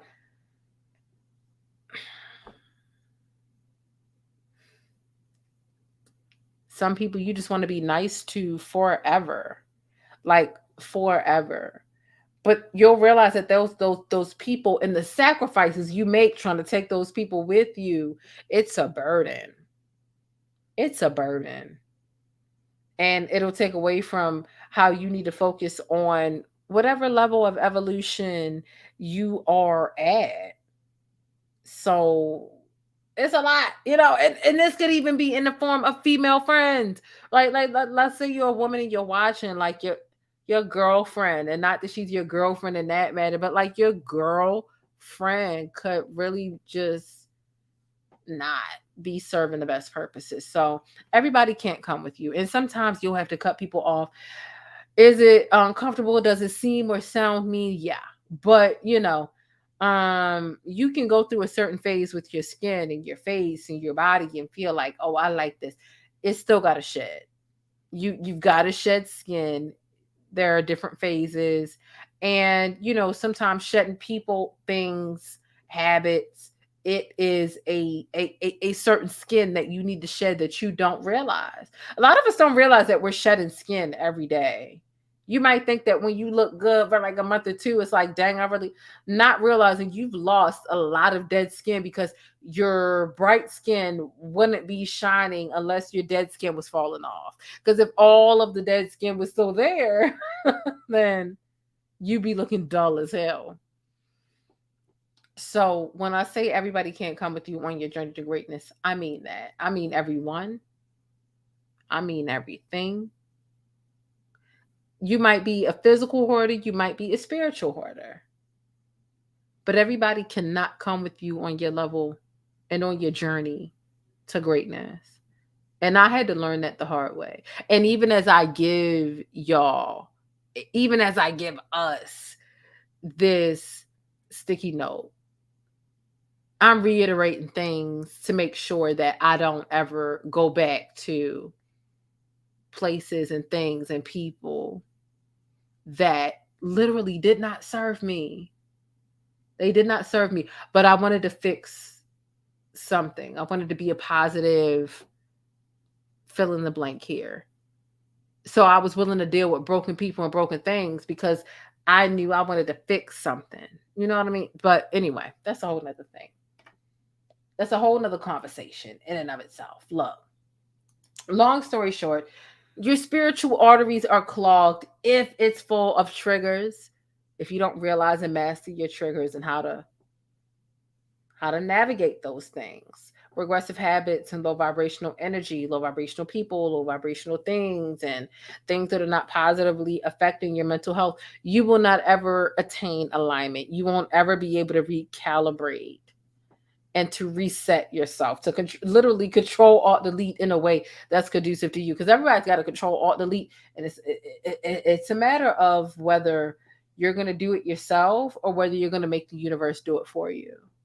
So keep in mind all of your triggers and regressive habits, the low vibrational energy, people and things. That way, if and when you have a moment that is regressive, you have a baseline. Okay? So that's today's sticky note. And I know it was a lot. I know it was a lot, but be sure to comment down below. I'm doing me, so I know it's real. Okay? Thank y'all so much for coming through. It is, what is it, Monday? It's Monday. So this was a really good sticky note. I got something coming for y'all tomorrow as well when it comes to the sticky note. Look, thank y'all for watching. Thank you so much for checking the community tab. Certainly subscribing to the backup. It's the third link in the description box down below. Okay, third link you'll see at TPJ. It'll be a blue at TPJ Network. It'll be a blue link. You'll see it down below in the description box. Click on it, subscribe to the channel. It'll mean a lot. And let me know what y'all are having for dinner. I'm just having pizza today, but I like living vicariously through y'all. So sometimes when I'm having basic stuff for dinner and y'all comment like really like exquisite stuff, sometimes I'll go get that stuff before I come home the next day. So let me know what y'all was having for dinner. Okay.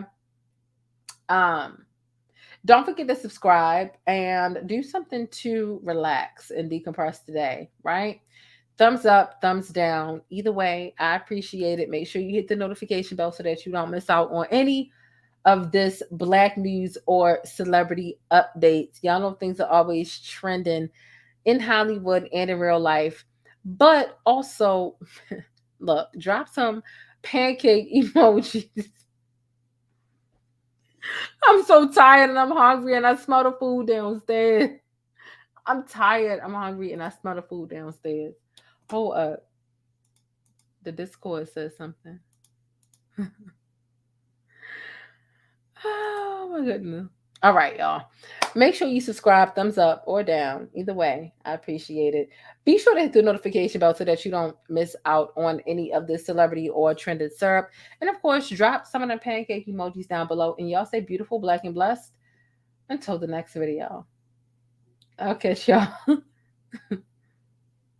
I'll catch y'all in the next video. Deuces.